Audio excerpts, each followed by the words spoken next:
The recording. All right. We're not recording. Welcome to the EIR. We have Sylvester.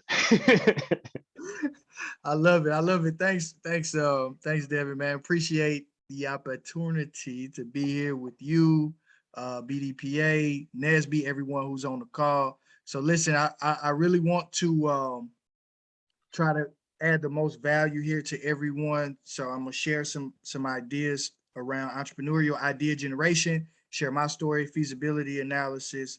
I want to hear your questions, any feedback, so that I can try to add the most value to you. All right. So What are you grateful for? hold on. This is Hold on, guys. Hold on 1 second. now Hold on. today. Give me 1 second. Sorry about that. Let me stop my share. Hold on 1 second here. That is not what we want to do.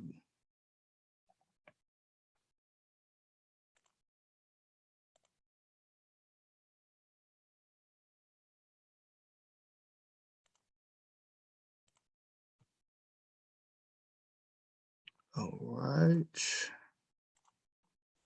Try this again.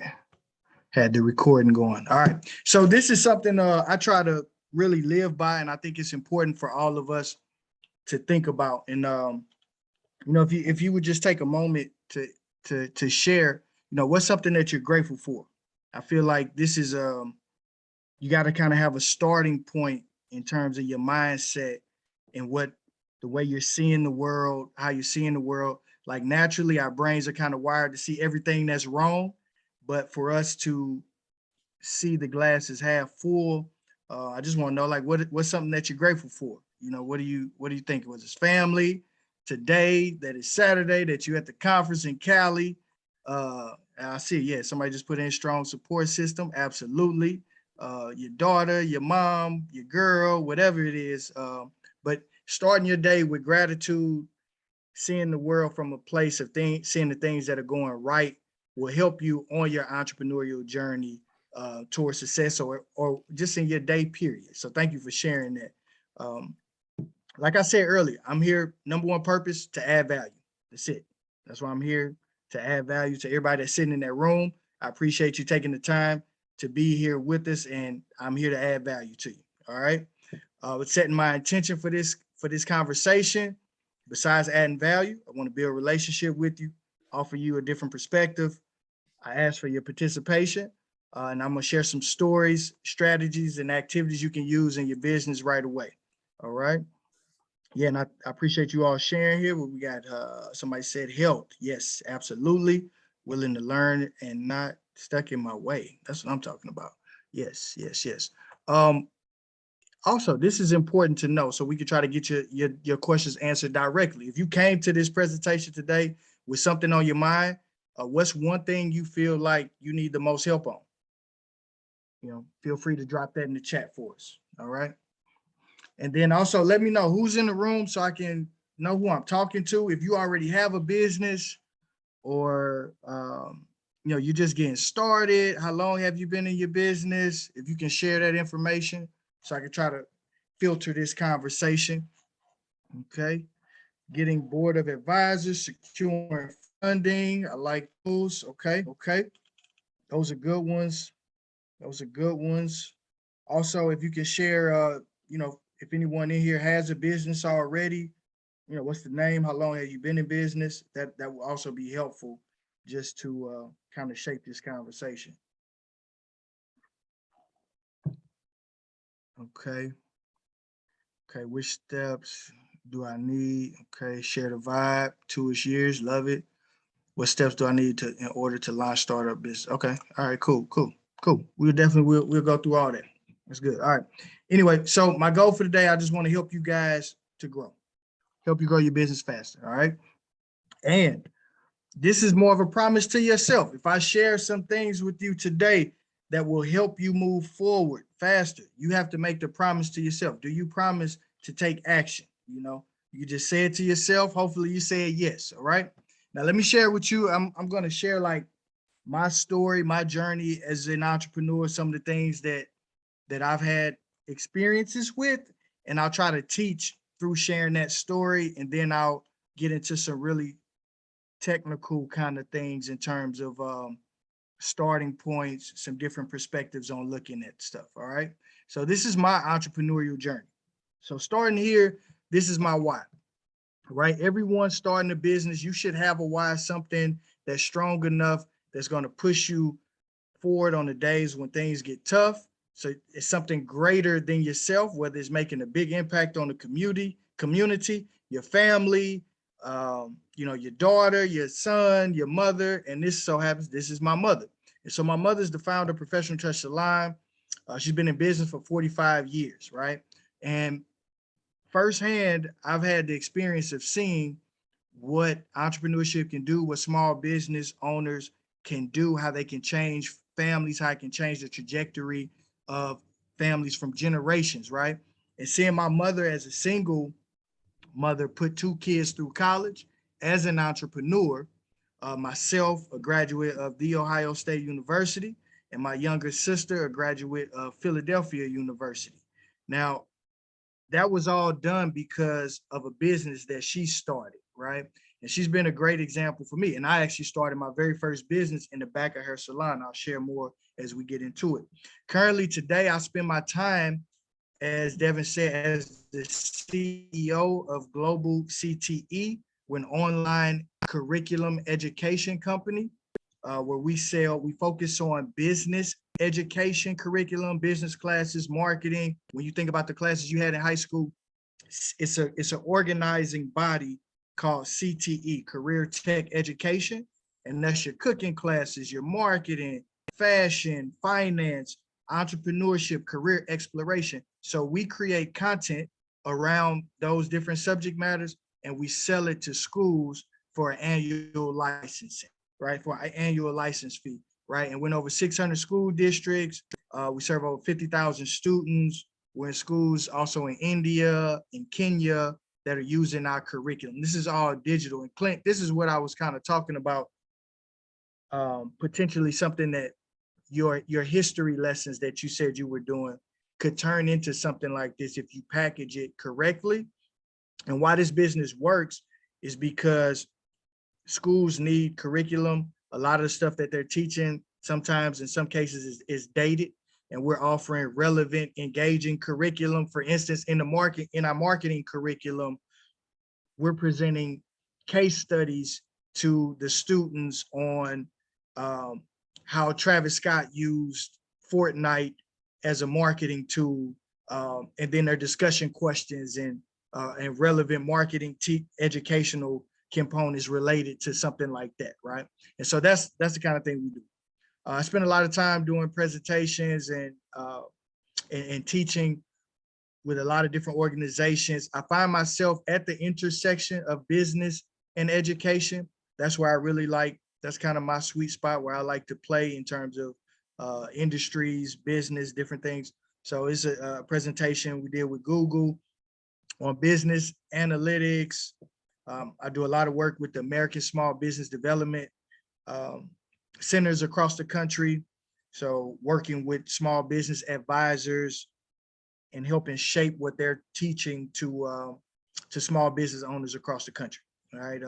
This is an example. This is one of our partners here that we work with in Kenya, where they're using our curriculum in their schools across Kenya. You'll be surprised how education can shift things, or whatever business you're in. I would challenge you out. The world it's a global place, and don't just limit yourself to your city, to your country. Even there are opportunities that are abroad where you'll find product market fit maybe even better than you find even in the United States. And that's actually been a great example how they're using our career education curriculum to help move the next generation of young people out of poverty in Kenya. This is one of my books I wrote, Manifest Greatness. This is about the entrepreneurial mindset. It's based on my TED Talk, which is about entrepreneurial thinking. I'll share this with everyone that's here.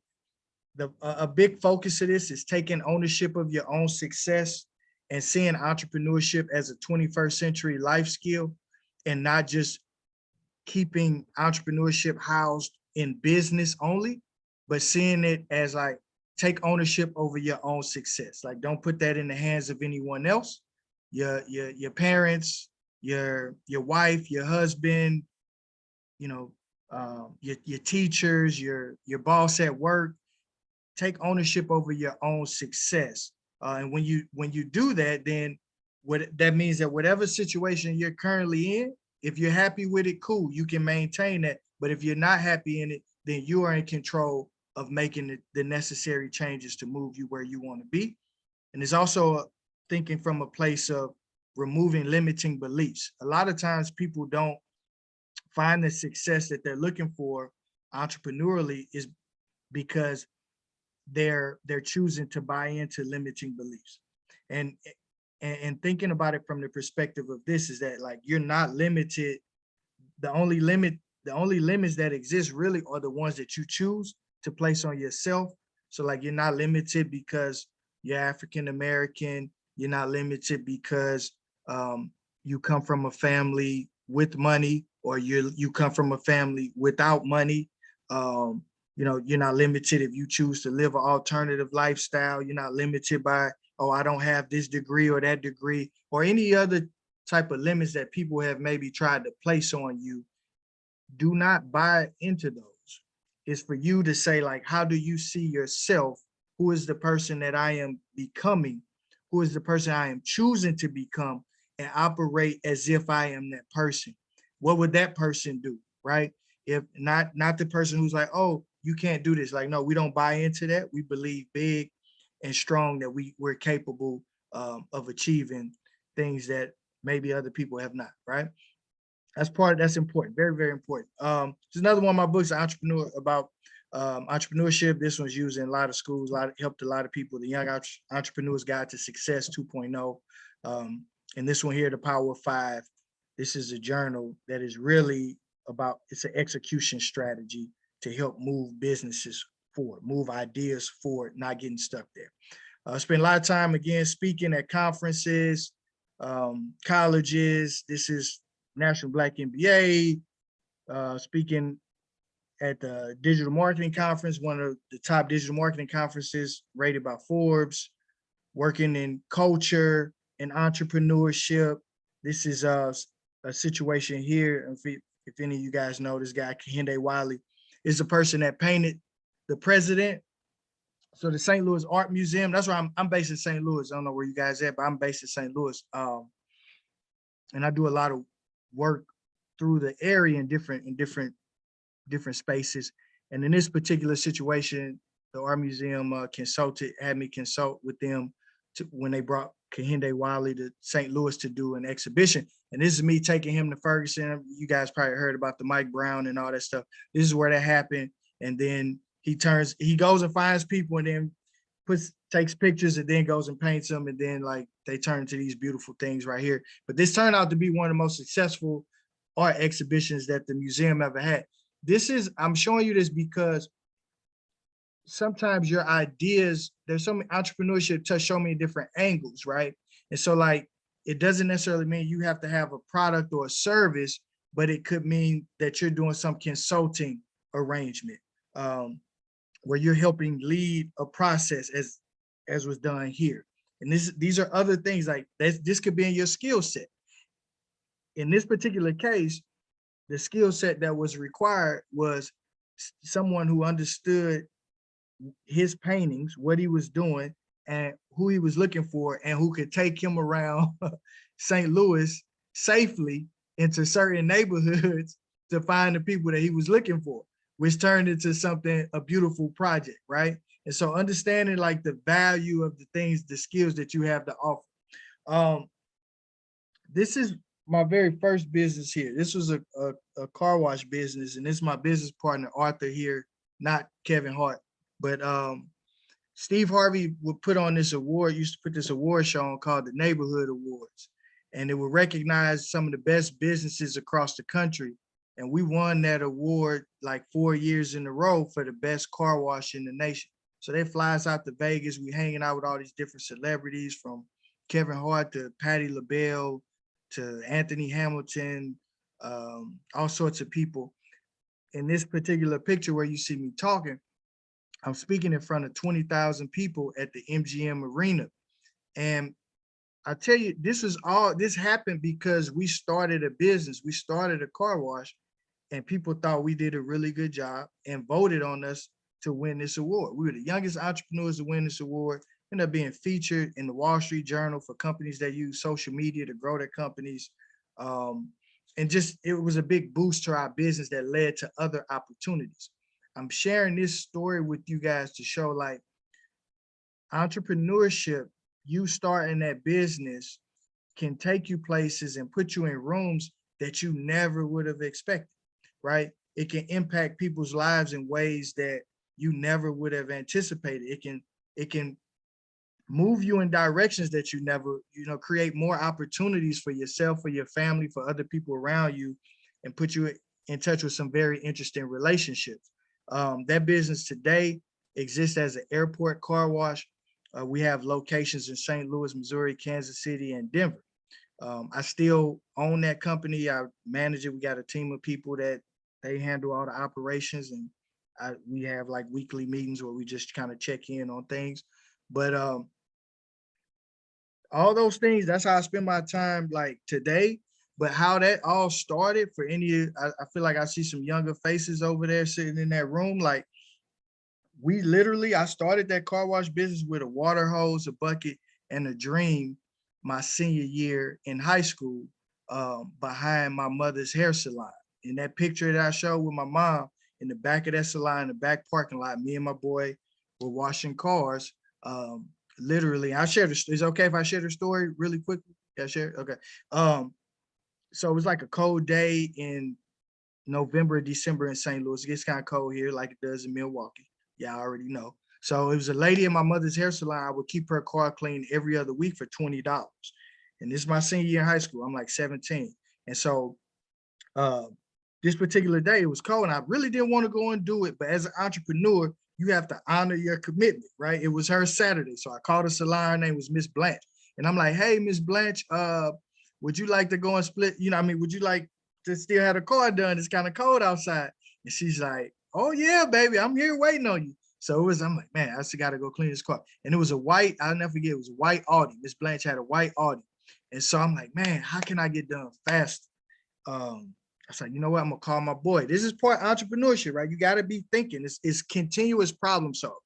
If you're afraid to solve problems, then this is probably not the place for you to try to play around it, because entrepreneurship is continuous exchange of problem sets. So this was my current problem set. How do I clean this car faster because it's cold outside? So I called my boy Art. I'm like, hey, Art, what you doing? He like, bro, I'm just chilling, sitting on the couch. And it's the same dude right here in this picture next to Kevin Hart here, right? This, he like, man, I'm sitting here chilling. I was like, you want to go split this 20 with me? We go clean his car and we can move on. He was like, man, perfect. He said, you had no idea, bro. He said, man, I'm sitting here trying to figure out how to pay my $10 pager bill, right? Now, I'm a little older than y'all. Some of y'all don't know what this is, but this is a device. Like, just say some of my young brothers at the conference, like, okay, you might have went outside, you might have saw, a nice talk up on a nice young lady, and you say, well, hey, why don't you page me later, right? So you give her your pager number, and then they will call this thing, and then you check it, and, you will find a phone and call it back. But anyway, so I'm a little older than y'all, but that was kind of like TikTok before TikTok, is like what I like to say. But anyway, so look, but that was our small beginning. And from there, we worked that business on our summer and winter breaks. And we knew we had something. This is how you have something in business. We would come home on those breaks, and there would be 40 or 50 people waiting to have their cars cleaned. And we knew we had something because they had not had the vehicles cleaned since we left, right? And so that meant we owned that small piece of their life. When they thought about having their cars cleaned, people thought about Arthur and Sylvester. Now today, people, they have no idea who I am, that I even own this airport car wash business. And they think about, when I come to the airport, I'm having my car cleaned, today by Showroom Shine. So anyway, that's something to think about, right? Like how you can start small. Starting small with what you have. Like I like to use that that water hose in that bucket as a metaphor that I was talking about is like, what resources do you have available to you today to get started? You may have that big $1 million dream of what this business is going to turn into, what it could be, but it may not really take all of that to get started. What resources, who do you have access to? Being resourceful is very important, right? Being resourceful is very important. Here's another thing, social entrepreneurship for people who want to do good. So an organization I'm a co-founder of, this is a 501c3. Clint, you might appreciate this part too, right? So we're 501c3 where we take, it's called Show Me the World. We take kids from inner city of St. Louis to Costa Rica to learn about science and culture, STEM education. They learn about entrepreneurship, leadership through like a year-long project, right? And these are kids from, I don't know, I'm from St. Louis, right? And so I just have to explain this part for perspective.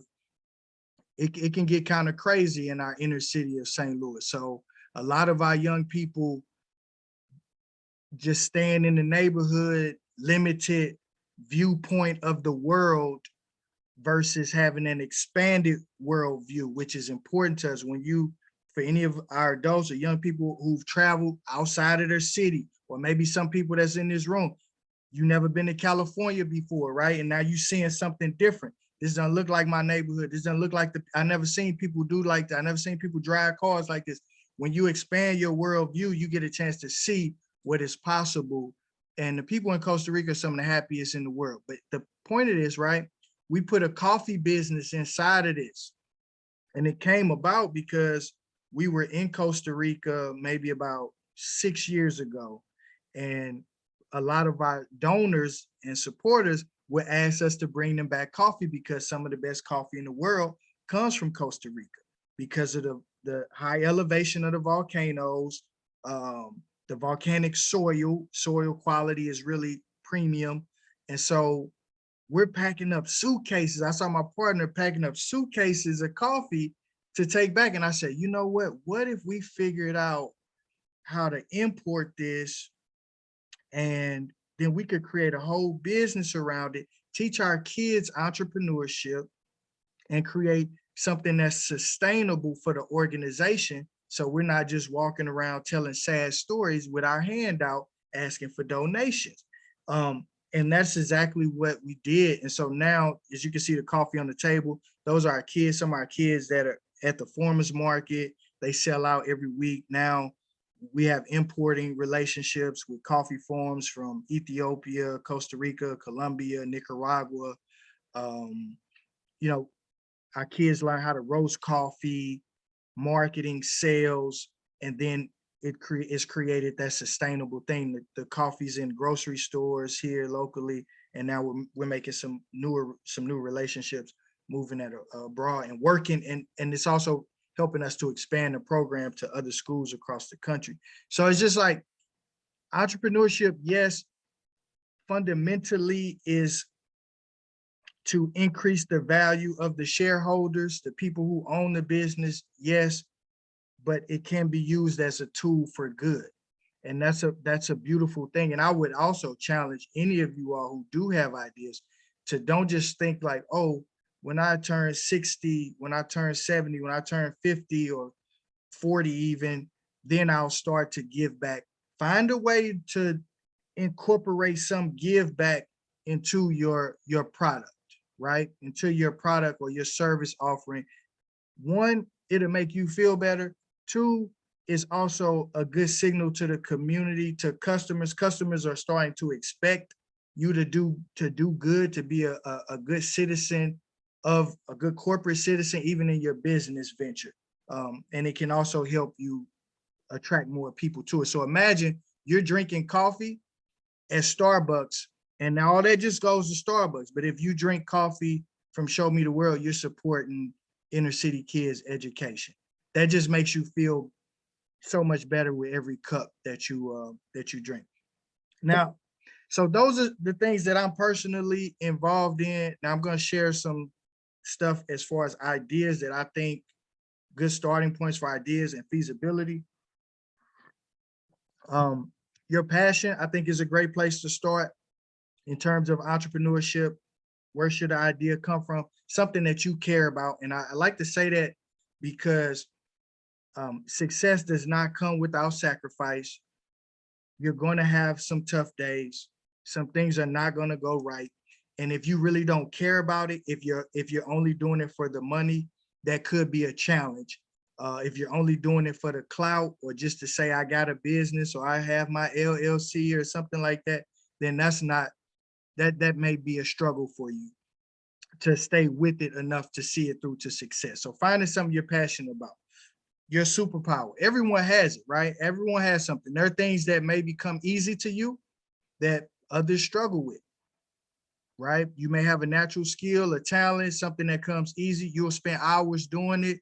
You don't mind it. You're good at building websites.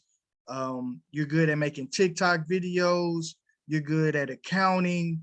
You know, you're good at, you understand crypto, whatever it is. Like there's a lot of opportunities. If you have some superpower, as we see these beautiful faces here, like how can you leverage that into a business opportunity? I had a friend who, I mean, this goes all the way down to little stuff like that you might take for granted. And I've noticed that over the years from talking to some people like, oh, I don't know what I should do.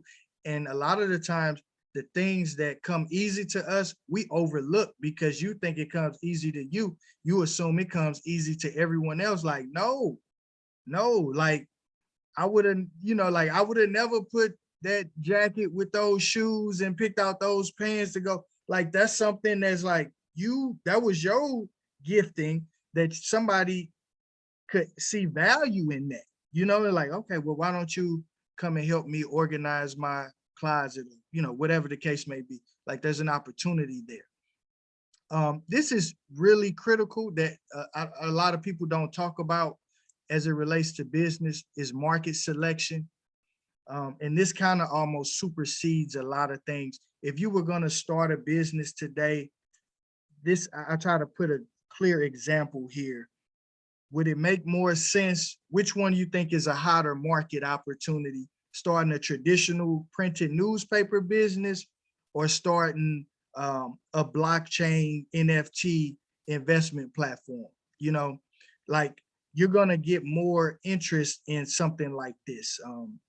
This is a company called Royal that's just recently raised like $55 million. They sell where you can own a piece of songs through like NFTs and get access to special events, right? So this is more current, picking the right market. When I talk to,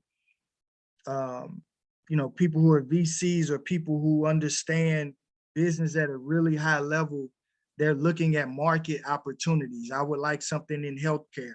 I would like something in online education. They're looking for business in certain spaces. I would like something in crypto. I would like something in, in the NFTs or a real estate market is hot. And that is one of the most important things. Like if you bought a house in a market that's not on the rise versus if you bought a house in Phoenix or in Austin, Texas right now, in Nashville, that's something that's probably going to appreciate a lot faster. So be mindful of the market that you choose to go into.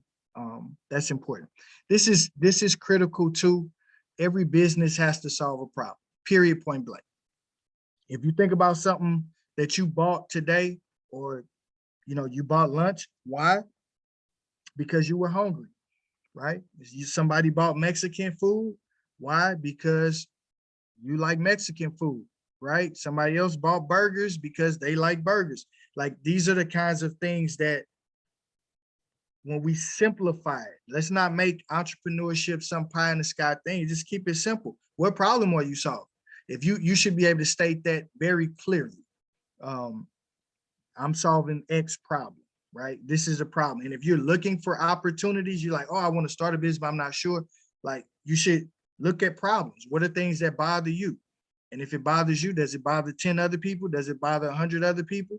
Does it bother 1,000 other people? Then, okay, maybe you might have something. In that, where's the solution? What's the solution to that problem? There's the business. You have a problem. It needs a solution. There's the business. When you just simplify it in that way. You know, then we get to the question of who needs that solution. Okay. Like, so this is your audience. Who are we selling this to? Who has that problem? Right. If you figure that out, you know, then you may really be on to something. And when I'm saying this is your customer avatar, right? And your service, your product or service may have multiple customer avatars, but getting crystal clear about who this person is, like, this is my CTE director. This is how they look. When I go to the conference, there's a bunch of people that look like Melissa. And I made this, I just found a picture on the internet. It's not like a real person, but like we breaking down demographics, like, where does she work? How long has she been there? What does she care about? Does she have kids? You know, what are her desires? Like, these are the kinds of things, getting really deep. What are the pains? What things she's struggling with, so that you can offer solutions to those problems. And even though your product or service, I want to be clear about this, may have other avatars, you want to be clear about making a clear customer avatar in terms of who this product is for and how you can talk to them so that you can really understand them. And in most cases, if you're in like just starting a business up to maybe about $3 million in revenue or so, this is really important for you to figure out who you're talking to and how to get in front of them. That's pretty much from that 0 to 3 million mark, you're pretty much just figuring out those two things. Like, is this the right customer avatar? And then how do we really systematically get in front of that person? These are some things to help you with that. Asking yourself, what are the 10 pain points for your target customer, right? Like, I would challenge anybody who has a business on here, take time, write a list out. Take 30 minutes, an hour, however long it take you to write it out. What are the pains that they're in, right? That particular customer avatar, what are the pain points? So that then that can help guide your emails, your social media, your conversations. You want to be talking about their pains and how you can help solve those pains versus talking about your product. That's important. What are their top 10 desires? What do they want? Right? What do they care about? What do they want? What would make them feel like, oh my goodness, I'm so glad I got this solved. Like, this is the desire that I have. And this comes from, I have Jeff Bezos' picture here, because this is really, Amazon is fundamentally built on that concept of being just obsessed about the customer. If you obsess about the customer, then you don't have to worry about your competition. If you're just focusing on how can I add the most value to my customer. And if you're just starting out and there are bigger players in the marketplace than you, then how can you serve your customer better? How can you do the things that they are not willing to do, right? Those are some opportunities for you to take advantage of. But this list, these two lists here, pain points and top 10 desires, if you do that, you'll have more insight on who your customers are. It'll help guide the conversations you're having about marketing. Help statement, being crystal clear about this.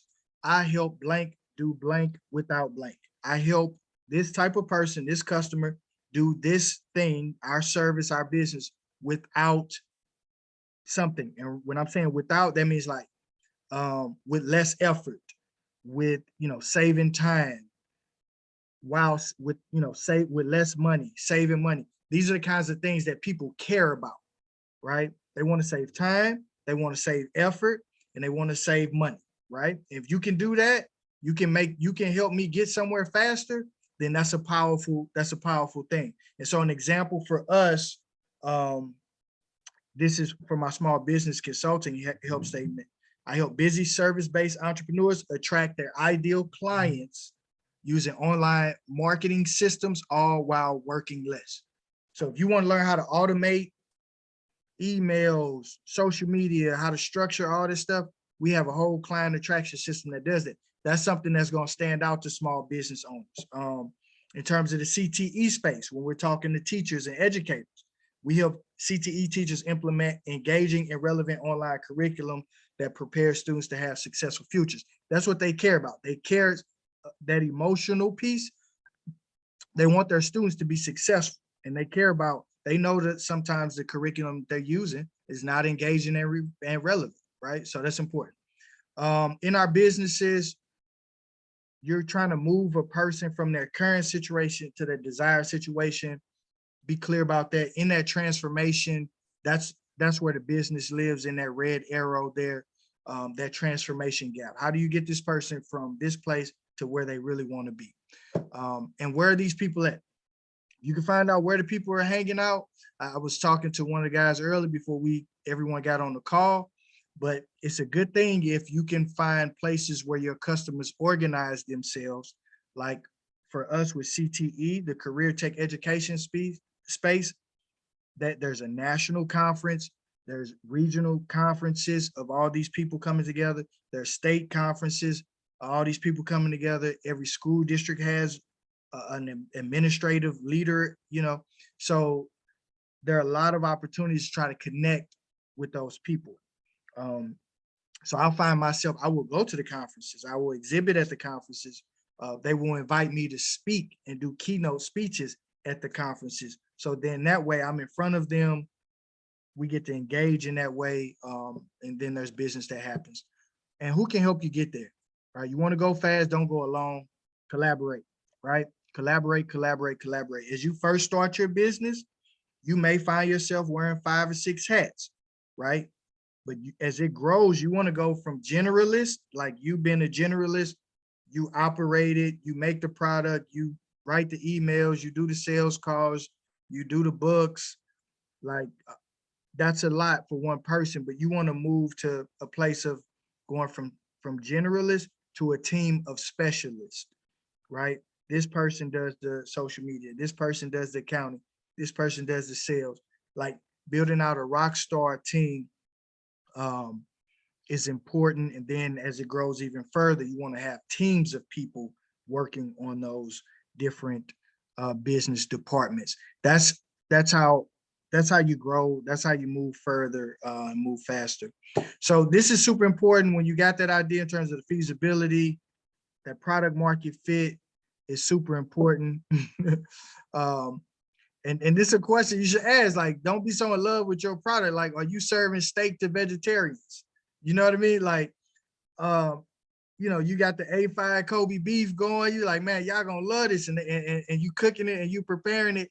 And they tell you, everybody here is a vegetarian. Are you gonna continue making that dinner, or are you gonna try to get some vegetables, or hopefully somebody's a pescatarian, you're gonna pull out the sea bass or something? Like, no, you can't operate that way. And this is something like sometimes people in business, like, you're so in love with your product, and maybe your product is amazing, but if you shift that thinking to a place of adding value, like I said, well, who's the customer? Maybe it's not the right audience. If you take the steak across the street, they'll love it. But here you got a room full of vegetarians, you need to be pulling out some vegetables. That's what I'm saying about product market fit. Test it, test the idea. You have a hypothesis, test it, test the product, test the service, get some results, you learn, and then you confirm or refute your hypothesis. Like, okay, that worked, or didn't work. You pivot, repeat. That's how it works. Feasibility, this is something that's important. Thinking about the lifetime value of your customer. In this particular scenario, a person buys once, then they buy again, 75, 75. That's $250 lifetime value of the customer. And this is something that's important for you to think about. You want to keep a person working with you and coming back for more. Like my mother, who's been in business for 45 years, she's had customers for longer than I've been born, for 40 years, coming twice a week, getting their hair done. When you add those numbers up, it's pretty incredible. So thinking about that, because that also, this part here factors in, if you know the lifetime value of a customer is $250, then you might be okay spending $40 or $50 to acquire the customer. Or if you know a customer's worth $10,000 to you, you might be okay spending $1,000 to acquire the customer. And when I'm saying acquire, that means through advertisements or whatever else is required for you to get that customer. This is important too. The way I think about business on our side, example, with our online courses, while we love this type of business, we make it once and we can sell it multiple times. Now, the cost goes into it one time to create it, and the incremental costs are so low with more customers. It's like we sell this particular, our digital marketing course for $799 for annual license, right? So if one teacher buys it, it's $799, but then when 10 buy it, they all still paying $799. It doesn't cost us anything extra to deliver that to them. The cost is very minimal. 1,000 teachers using it, it still doesn't cost, it's very minimal. So that margin goes up and we're really optimizing the business for free cash flow. These are kind of like more advanced things, but I really want y'all to be mindful of, to know your numbers. At least if you don't, whatever product or service, like try to you need to identify your margin. Like how much are you making per item that you sell? But ultimately you want to be finding, it's not just how I can make the most per item. We sell something for $50, but oh, we could sell it for 100. Like, yeah, well, if you sold it for 100, then maybe you only sell 2 items. But if you sold it for 75, then you're able to sell 10 items. That's optimizing it for free cash flow, not just optimizing it per item unit, increasing the unit margin. So I would encourage you to think on that. Yeah. So I got a question like, hey, do you believe you can do this? I hope everybody's saying yes. I believe you can do this. You know, you ask yourself, you know, what's holding you back? This is something that I have uncovered over the years. A lot of times for entrepreneurs or people in general, it's 3 things that's holding you back. One, you don't have the skill, and that's okay. You can learn to acquire the skill, or you can just hire someone. That's the beautiful part about business. It's like no one said you have to know all the answers. It's about organizing people around a shared value, you know, a shared belief, a shared ideal. And if you can do that with the skill, you totally can. Character traits. Be mindful. This is personal stuff here. A lot of stuff that holds people back is internal. So, you know, like character trait. Are you prompt? Are you on time? You showing up late? You think you have all the answers? You think you have to have all the answers, that you have to have, you're the only person who can come up with the right answer? Like, that can be problematic. Do you have some integrity issues? Are you honest? You know, are you afraid of confrontation? Like, these are kinds of things that you kind of really push yourself to overcome any character trait issues that you might have. And then the last one is belief. You know, most people don't have a business that makes $1 million a year because they don't believe that they can do it. And most people don't. If you don't believe you can make $1 million in a year, how could you possibly believe that you can make $1 million in a month or even $1 million in a day? Right? You have to expand your belief in what is possible and what you're capable of doing. One of the people that I love about that, if you want to see a lesson in belief, no matter how you feel about them, just watch that Genius documentary on Kanye West. Like, that man knew who he was, like from the early days, from the very beginning, but you have to have that belief in yourself and not allow other people to put their limiting beliefs on you. All right. So I don't know, did I throw a lot at you? I don't know if you feeling like this, like I just, you know, you drinking, trying to drink from a water hose, like from a fire hydrant right now. I just want to share one last thing. Is it okay if I can share this one last thing? Somebody drop a yes in the chat. If I can share something that might be able to help you with this, drop a yes or say yes. All right, cool. I got a yes, got a yes, got a yes. Okay, I got one yes. All right, all right. Okay, cool. So anyway, look, this is the X factor, execution. Okay, execution. I came up with this framework so that you can celebrate the small wins. It's called the Power of 5. You do 5 things a day toward reaching your goal, no matter how big or small they are. 5 things. All right. You do 5 things a day, no matter how big or small they are, toward reaching their goal. And it's like when you do that, the beautiful part about this is that you end up creating a body of work all centered around one goal. So for instance, for me, one of my goals is to speak or to get our curriculum in schools across the country, across the world, right? And so 5 things could be, one could be something small, sending a tweet saying hashtag entrepreneurship, what's up, you know? Something number 2 could be something bigger, doing the speaking engagement like I'm doing here today. Number 3 could be negotiating a contract for a school district in Florida, or 5 could be interviewing someone for our podcast. Now, when you multiply that, right? 5 things today times 5 days a week, you get 25 things. That equals about 100 things a month, all going focused work toward reaching that one goal. And when you do that, you can only have success, right? You move yourself away from the pain of feeling stuck, like, oh man, I can't move, like it's not happening fast enough. But you'll start to see things happen, and the outside world will be like, man, like she's killing it, like he's killing it, like how you doing all these things? Was because of the intense focused work that is going toward one goal. And so I created the Power 5 journal. That's something that is designed to help people like ourselves, entrepreneurs, to grow their businesses, to see the success, to have an accountability partner in there and the whole thing. And it really is something that is designed to help you, just to help move your ideas forward. So if you're interested in that, I would share, I got a special offer on that for you guys. If you're interested, if you want to get a copy of that, I'll autograph it for you. If you want to go to power5business.com, power5business.com. But listen, I believe in everyone that's here. I thank everyone for taking the time to listen to the presentation. Again, like I said, I was here only to add value. That was my sole purpose. I hope that I did that. I appreciate you, Devin, NSBE, and the BDPA for inviting me to have this presentation. It's time to talk with you guys.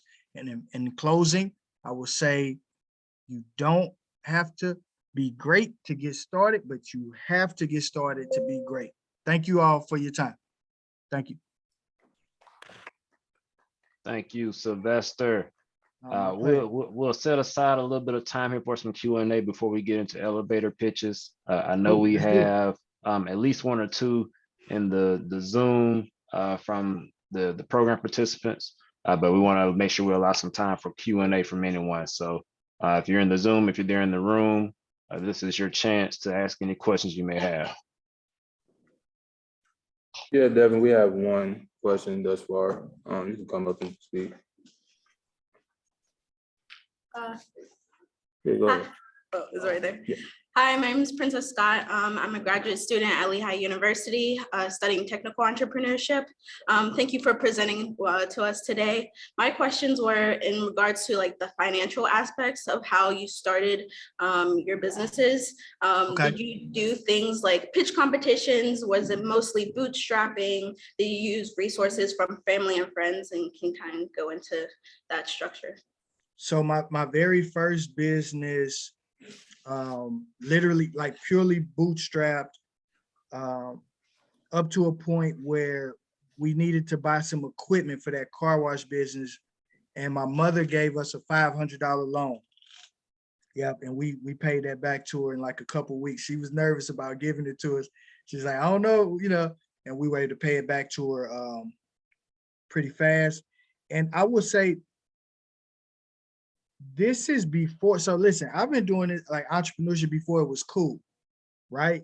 So like when I graduated from Ohio State with a degree in biology, and people thought I was gonna be a dentist, right? So that sounded better than like, oh, you gonna come home. I came home with a degree in biology to work on a car wash business. That sounds crazy, right? To most people, right? That sounds crazy. It's like, but I was willing to bet on myself. Now here today, 2022, like my son, he just won a pitch. He's a freshman in high school. He just won a pitch competition for $500, just like last week, from sharing his ideas. So any of you all who have ideas, look for those pitch competitions. Every college or university has them. You know, communities have them, like organizations might have them. Like, look for these opportunities because it's a lot of free money out there. First place, second place, third place. And he won that, getting third place. The first place winner got $2,000 in high school, some high school kids, right? But it helps if you understand a lot of the stuff that we were talking about. If you are going to win pitch competitions, you need to be clear about what I said in here, the problem you solve, the solution. It's something that emotional appeal to it, showing your impact, showing the results, who's on the team, who are your customers, knowing your numbers, like this is our profit margin, you know, this kind of stuff. How you going to market, how you going to get in front of the customer, and what do you need the money for? Like, if you can present a lot of that stuff really clearly to an audience, man, you can raise a lot of money. And then from a minority perspective, right now, it's a lot. Like, one of my friends just won $50,000 undiluted. Like, there's money in communities right now that this stuff didn't exist when we like first were starting those businesses. Yeah. And even from a nonprofit standpoint, being clear about the impact that you have. If you want to attract donors, your data, your metrics, all that stuff becomes important for anyone who's thinking about from the nonprofit angle, like the impact, who you're impacting, and where's the data to support to show the impact. If you're able to clearly show those things and line that up with donors, it really is that's important, y'all. Like, that part when I was talking about the desires and the problems, understanding that fundamentally for like your customer avatar or who your supporter is, those are the things that really gonna help you make a big difference or impact in your business. But hopefully they help answer your question. Yeah, I see somebody's hand up back there. Or I mean, either one, just, you know, like, let's. We come after her. All right.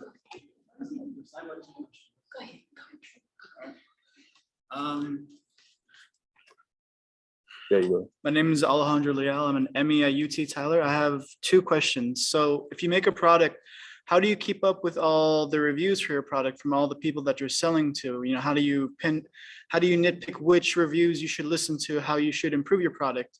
And then towards the end of your product cycle, once it's actually successful, how do you deal with things such as taxes? How do you make sure that most of your revenue doesn't go away in taxes? Okay, so is this about your business in particular? Like, you have a particular product that you're asking? I don't have a particular product, but I've been researching, and I've noticed, I've been looking up a few videos, reading a couple of books, and they were saying how for, let's say, a digital product, they would have reviews, and they didn't really specify, but they did mention how they would have to go through like each email, and eventually, you know, there's a lot of emails. You can sell a lot of products. So let's say you have like 1 million emails, 1,000 emails, 100,000 emails. So how do you go through all of that? So that is a problem at scale when you're talking about 10,000, 100,000 emails. But if you're just getting started, paying attention to customer feedback, usually there are opportunities. Like, if you're hearing customers say like, man, I love this. If it's a fashion company, I love this polo shirt. I wish they had it in blue. And then somebody else says, I wish they had it in green, you know, and you're starting to see people saying like, oh, they want more colors. They would like it in more colors. But they're saying like, oh, you only do it in short sleeve. What if y'all made can y'all make long sleeves? Then maybe these are opportunities for you to test and to try. You can't incorporate everyone's feedback. There is some kind of filter there where you need to say like, is this valuable? Does this make sense? It may demonstrate that something that we have been thinking about already. We were already thinking about testing some other colors. So let's try it in blue, right? Try it. You don't know, like, and every product is not going to work, but that's how you grow. Is trying to find new opportunities. I will say you brought up a good point though. Well, let me finish this. The taxes, hire an accountant, like, or get an expert, somebody who understands finance, because a lot of stuff, there are a lot of advantages, tax advantages in being a business. And so navigating that process, if you're not familiar with it, can be complicated, but there are a lot of advantages that a small business or a LLC or S Corp, C Corp can take advantage of. Same thing even for nonprofits. But if you're not versed in that knowledge, then that's a key point that you should find some support on.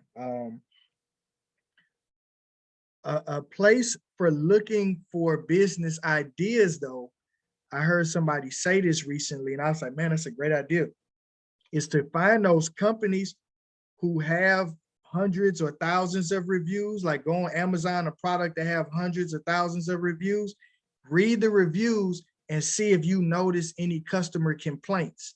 If you keep seeing like, man, this doesn't work, or it's too small, it's too small, it's too small, it's too small. What if you could make one that was bigger, right? Make a version of it that was bigger, or we want it in a different color or a different selection, but that's a way for you to find like, hey, we want to go into this space. What are the customers saying? That's another way for you to hack customer feedback, is to look at reviews of other companies. You want to start an electrician business and you go and look at the reviews, and a lot of people say, oh, it's not upfront pricing. It's not upfront pricing. It's not upfront pricing. Like so maybe you market and say, hey, we have upfront pricing, like those are opportunities for people to take advantage of. Yeah, I think there was another question. I just wanted to take a moment too. I wanted to encourage all of you guys, because I see that a lot of you guys are a lot younger than me. I'm 57, I'll be 57 this week. And I started out at UC Berkeley and I started out in engineering. I started out with going into electrical engineering, and my mother ended up getting cancer. So she ended up getting cancer. I had to come back home, take care of her. And then she ended up getting my nephew. She got my nephew. She started raising him, and then some cousins. So I started helping her raise kids. And then I had to find a job. Well, my job paid for me to go to school, but it wasn't where I was going. I was going to UC Berkeley. So I was a little sad because I was like, okay, I can't go into engineering at the school that I'm going to, but my job was paying fully for my job, for my school. So I got a business degree, but it was fully paid for. And I went into telecommunications. Well, all those changes were different than my start out. And then I saved my money. And now I saved my money, but I worked there for like 25 years. I was raising all these kids. I didn't have my own kids because I was so busy raising everybody else's kids. It wasn't a downside on it, but I saved money. And now I've been saving money and I want to invest. And just like he was saying, it's a lot of people that are in communities that want to invest in things, and they're listening to you young people. Because with Apple and with all these other companies that came up and blew up, like they started out small and they didn't know whether it was gonna work. You guys just gotta take a chance. Don't be like me. I was scared to take chances. I always tell young people, I told my nephews, take a chance.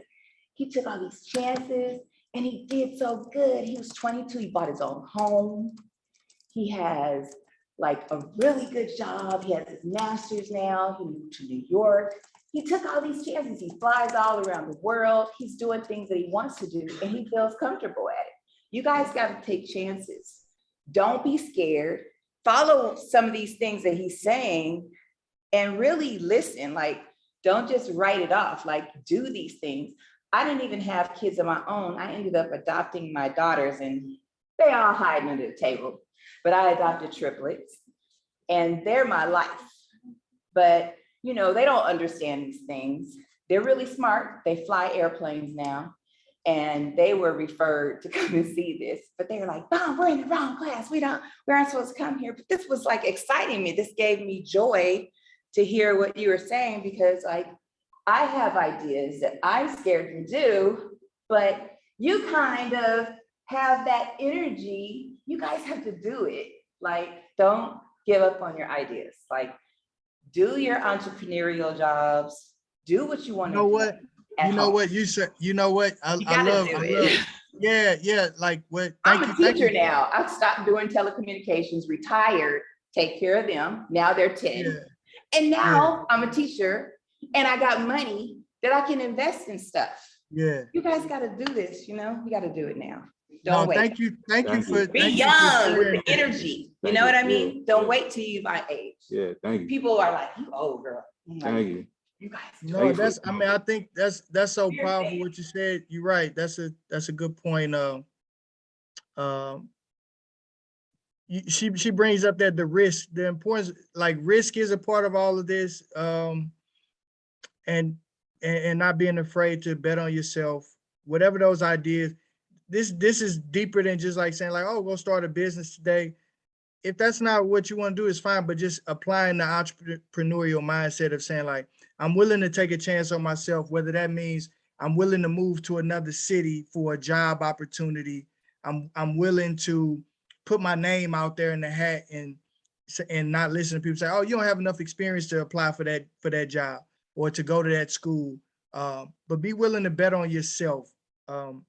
As long as you're willing to put the work in behind that. I think Clint, we got this probably be our last question, and we have to, I think, transition into the pitches from here. Yeah, so I guess my question, or what I'm trying to figure out right now is, Clint, it sounds like you're far away. sound like I'm far away. Yeah, Yes, sir. yeah. I think your microphone's muffled. Turn that off. Can you hear me now? Yeah. Yes, sir. Go for it.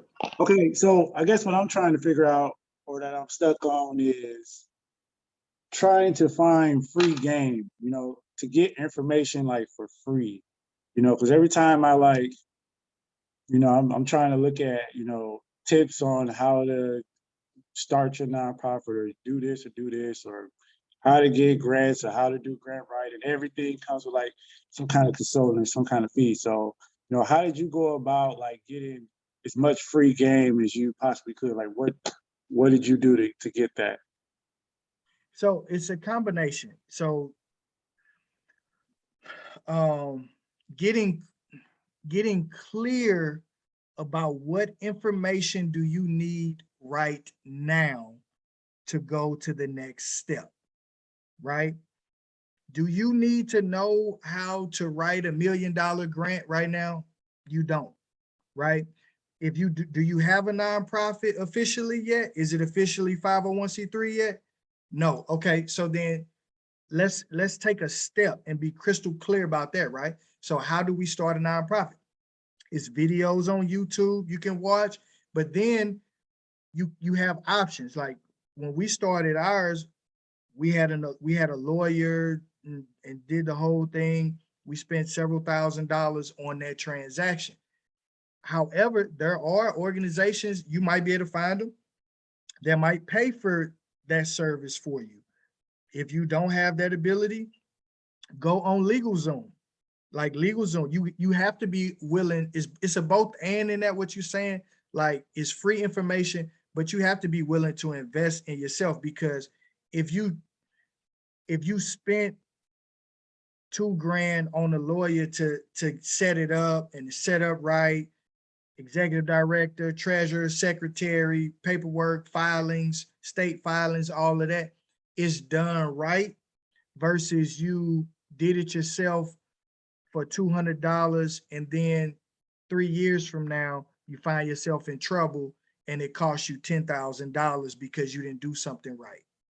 You see what I'm saying? Like the trade-off there. First off, you can't be willing to invest in yourself, but if you're looking for free information, YouTube, but getting clear about the question that you're trying to answer, going to seminars, searching on different platforms, looking for things like this. You might find somebody doing a seminar on how to start a nonprofit. And they might give a lot of information. They might try to sell you something at the end, but if it's valuable, then that's for you to decide like, oh, this will help me move faster. But then the other part is books. I read a lot. I watch a lot of interviews on people or subject matters that I'm curious about. So, I mean, it's a lot of research in it. You might find a nugget here and a nugget over there and a nugget here.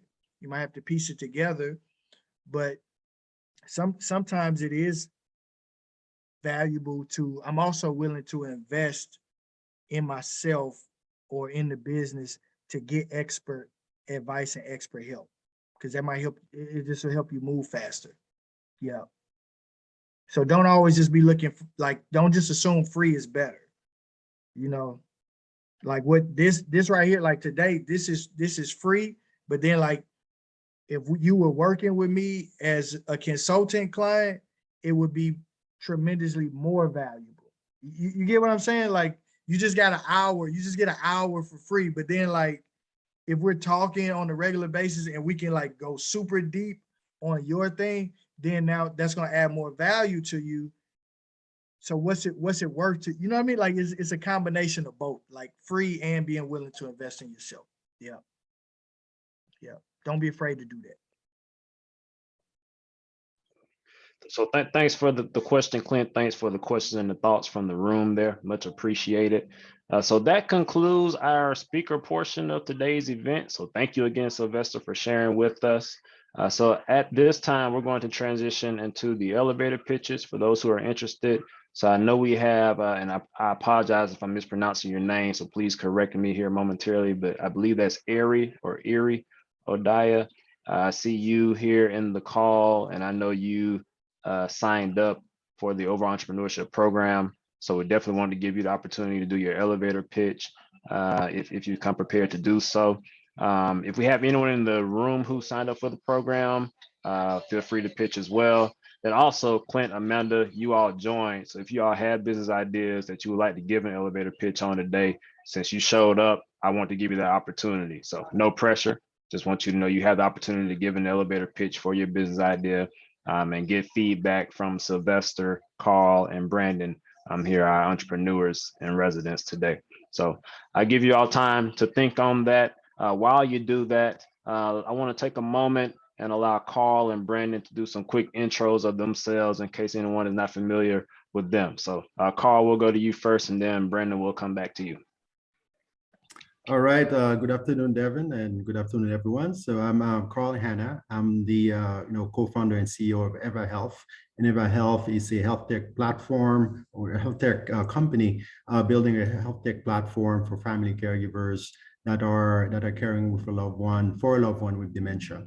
So we are early stage startup. We are currently doing a pre-seed round of $1 million, and we have half of it committed, so pretty excited. So also love to hear the questions that you guys have regarding. I'll just mention one thing regarding the product. I think one gentleman mentioned the product about, and I know Sylvester, you addressed it, but also I just wanted to mention, before you go and build something, you have to stay close to understand your customer, right? So don't build something and just hoping that someone will like it. So, and then start looking for feedback. You want to have those conversations before you even start building. And as you build, right, you continue having those conversations to refine. So when they come in, so when you launch, you already have a fan base, right? That's going to buy your product. That's going to tell other people. So again, know your customer first, know the problem, understand the problem, understand how you affect the problem before you start, coding, before you start, putting things together. Thanks for that, Carl. Then Brandon, I'll give you the chance to do a quick intro for yourself and what you do.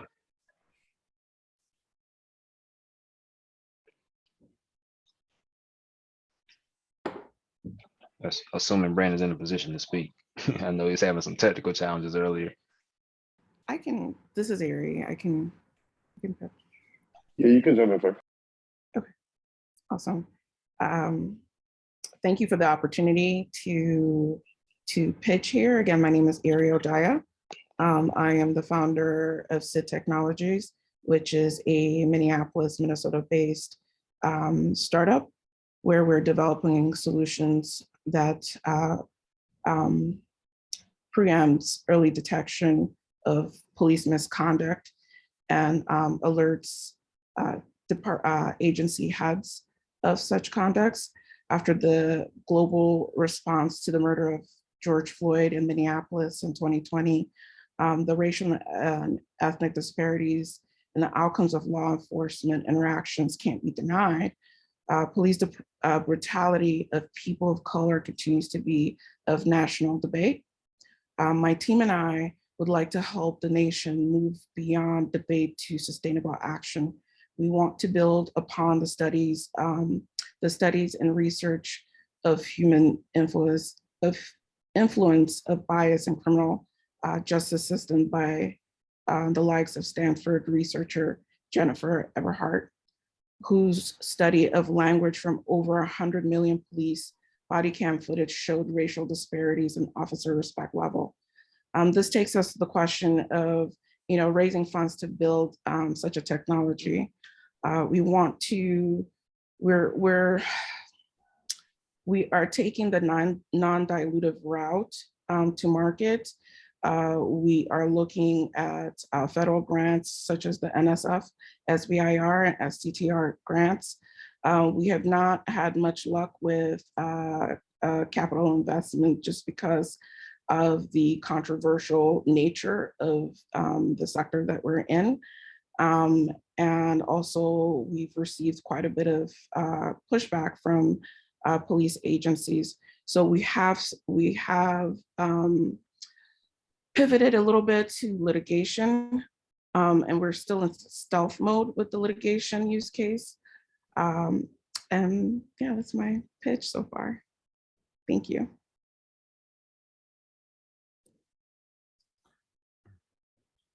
Devin, the format is, do we give feedback right away or? Yep, you all can jump right in. We don't have too many people today, so that's fine. Okay.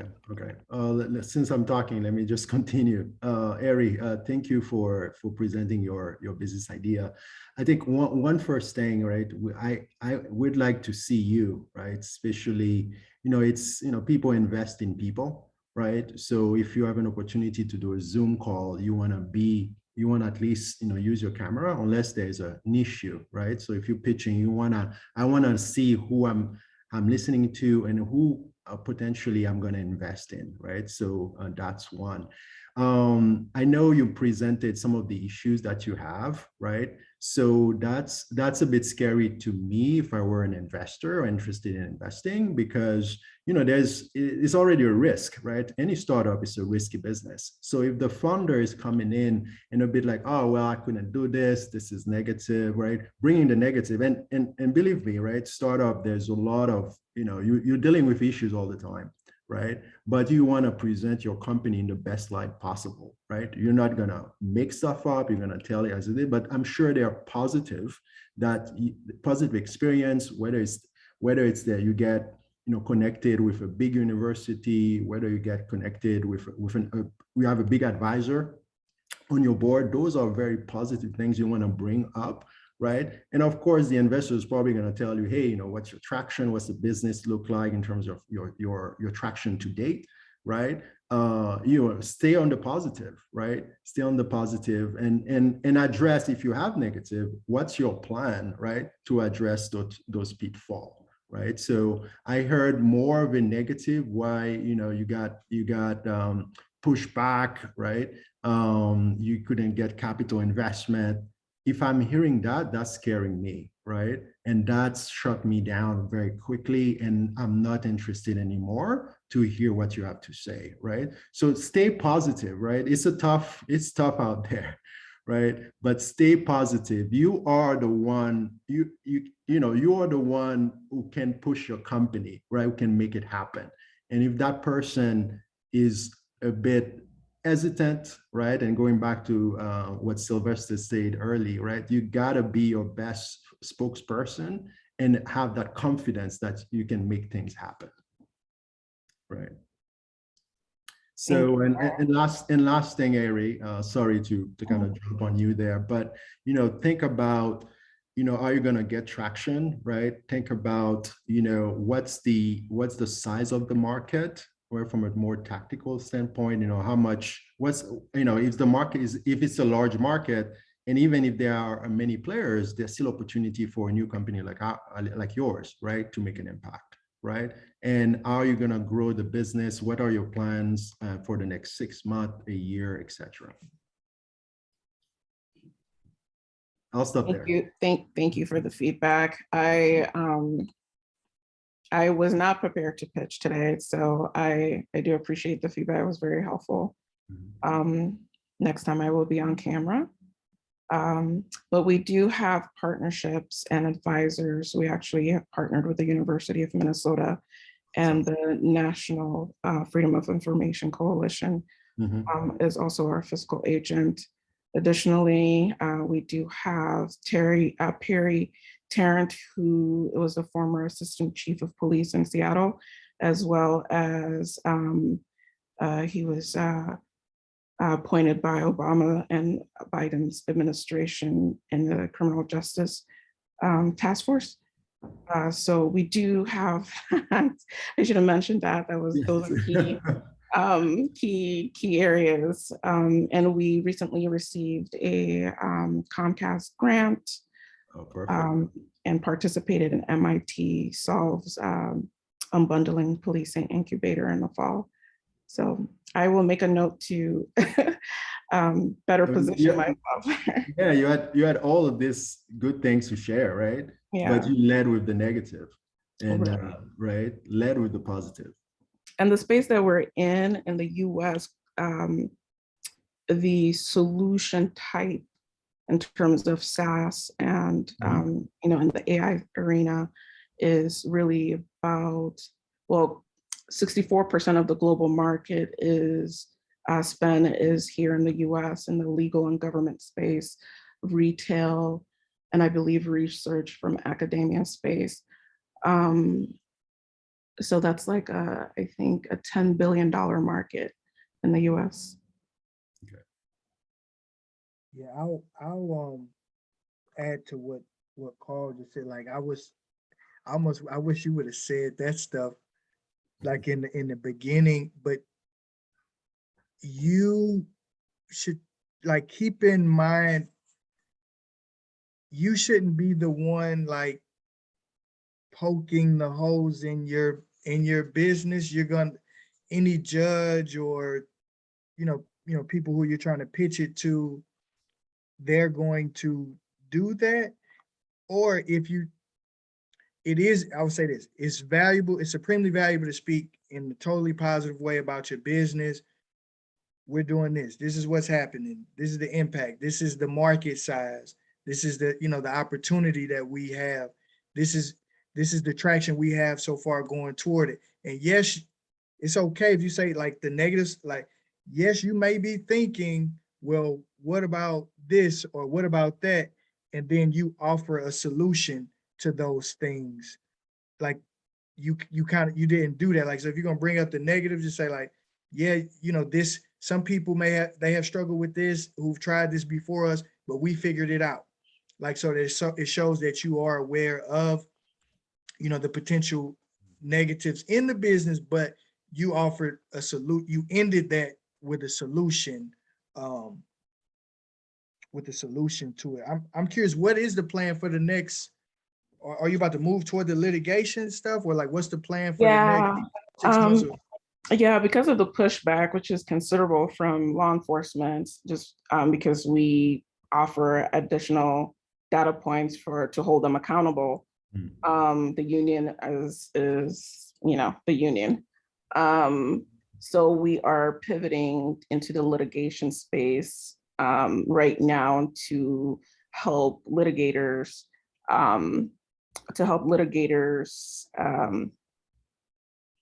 drive and improve outcomes of legal cases. So specifically criminal justice cases. So we are looking and exploring partnership with the likes of the Innocence Project.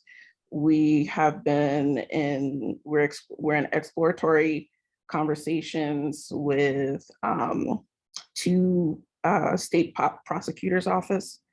And the goal with that is to pilot in Q4 with those 2 offices. Did you say your entity structure, like, is this a nonprofit or is this? Oh, no, this is Okay. very much profit. Okay. And you're incorporated already, or? Yes, we're a LLC right now. Okay. We want to be able to, you know, have a traction in revenue first before we, you know, incorporate fully, Okay, okay. just due to tax implications around that. Yeah, for sure, for sure. And also, I mean, one thing I would advise looking at this sooner rather than later, right? If you're confident in your traction to convert to a C Corp, to a Delaware C Corp, Okay. is the fact that, you know, allows you to bring others on, you know, on promise of shares, right? So you can bring advisors, right, without necessarily having to pay them, but exchange them for, you know, for future equity. So it's a way to recruit talent as well, right? And You said C Corp? C Corp, yeah, C Corp. corporation, a corporation, right? So a Delaware corporation, right? Don't do it wherever you are. Don't Yeah, Minnesota. in Delaware, you know, go to Delaware, right? It's pretty easy. You can use a company called GOST, GUST. Oh, Gust, yeah. Yeah, so you can, you know, that's how we incorporated ours. It's pretty simple. It's pretty easy, straightforward. So, so you can leverage that. And also, if you're looking for capital, right, they're not going to talk to you if you're not a C Corp, right? If you like capital, like from like VCs or angel investors, like if you're looking for more than, you know, 50K, they're not going to talk to you for an LLC. It's just too complicated, right? So, so something to keep in mind, right, as you're moving towards your goal and looking for those institutional type of investors. We're actually exploring a sponsorship model for fundraising. Okay. So we, in terms of the ask for right now is help around that sponsorship model from BDPA and others involved, be it Google, Microsoft, or whoever else who has taken a pledge of solidarity and, you know, and are trying to drive inclusion at some level in their corporation and impact in that space. So we are looking for sponsorship for them to sponsor this technology to ensure that, you know, we reduce wrongful convictions, which we all know that is just as equally as devastating as the killings that we've saw. You might as well have shot someone if they spend 46 to life in prison. Thank you, Ari. And one last thing, I know we're probably running out of time, but in terms of the question is like, how do you make money, right? So you're able to raise the money, you built the system. Are you gonna make money as a company? Well, we are partnering with for the litigation use case, we plan on partnering with e-discovery companies. And from a policing perspective, we would be looking to partner with evidence and body cam footage providers, device and storage providers. So is it a kind of almost like a SaaS product? Yeah, it's definitely SaaS. Because, you know, government, they're slow to adoption and it takes the procurement process is quite lengthy. So we don't want to compete with these, you know, initially our initial approach last year, we were positioning ourselves as competitors. So like Axon, for instance, they've captured the market share. I mean, they have all of it. It's almost a monopoly at this point. So instead of the likes of Axon, they would crush us in the market and we could not compete with them at all. So what we are trying to do is go in as a plugin and add on to those systems that enhances those systems and allow their customers, you know, who would like more clarity or some kind of additional data point and accuracy or risk mitigation to add that service to what they're already using. So we would just like a plugin, essentially. Okay, got it. Thank you. So we would just be processing data. Okay, Brandon. Yes, thank you. Definitely enjoyed the feedback and the pitch here. I think my first thought was the last question of how do you make money, right? I think ultimately every business has to, if you want to be sustainable, solve that problem, whether you're for-profit or nonprofit. The path to sustainability is understanding the revenue model and what that looks like for your business. So even in the answer, to be frank, I still don't necessarily understand. I get it's a SaaS model, but I think you could have been a little clear in specifically how much you're charging to these groups, what you anticipate making from each one, what the potential, you know, share over the next market share over the next year, 2, 5, whatever the case may be. Like that could have, you know, been answered in that to Carl. I know you mentioned that you wasn't expecting a pitch today, so this by no means is us coming down. It's just like literally for the next one, right? Just things to consider. I think that's where we're all coming from. And anyone that's about to pitch, I would say, this is just how I tend to structure my pitches. First, I start off with a story that is relatively compelling, that is tied directly to what we're looking to do. And then I go into the problem, like the story is like, oh, business, this is what we're looking to do. Oh, the problem is kind of the why, right? It's like, all right, cool, that story was cool, but give me more. The problem is X, you know, these things are going on in the marketplace. This is what the opportunity is. Boom. This is what currently doesn't exist or needs to be enhanced. Then the next piece is the solution. Hey, enter us. This is why we're here. This is why we were created. This is why the world needs us. That's the next thing. So you just started with a story, got us hooked, like the hook, if you will. Then you gave the problem, and then you gave the solution. From there, you could then talk about market size and revenue. And then you could kind of wrap it into short-term goals, long-term goals, and things like that. I think all of that within the framework of a SWOT analysis is kind of a pretty simplified way to describe it, right? It's like you talked about some weaknesses, but I don't necessarily know if they were the most relevant weaknesses that we wanted to hear about, right? You know, it's like, just be thoughtful in that, right? Strengths, weaknesses, opportunities, and threats for anyone that's not familiar with SWOT.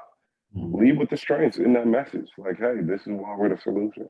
You can speak to the weaknesses, but frame them in a way of like, hey, this is a potential weakness, but this is our solution as well. You know, we're just acknowledging that. And then opportunities, of course, hey, you mentioned Obama and some other things, like that's a huge opportunity. And then like the threats, what are the threats? Hey, this group took all of the market share. A potential second version and iteration is us stepping into their lane, but right now we're just gonna stay over here and do this, and this is why, right? Like that's a threat. Maybe they could X us out and we're dependent upon them, and then we could do better next time. So just in general, that's how I would like start the flow.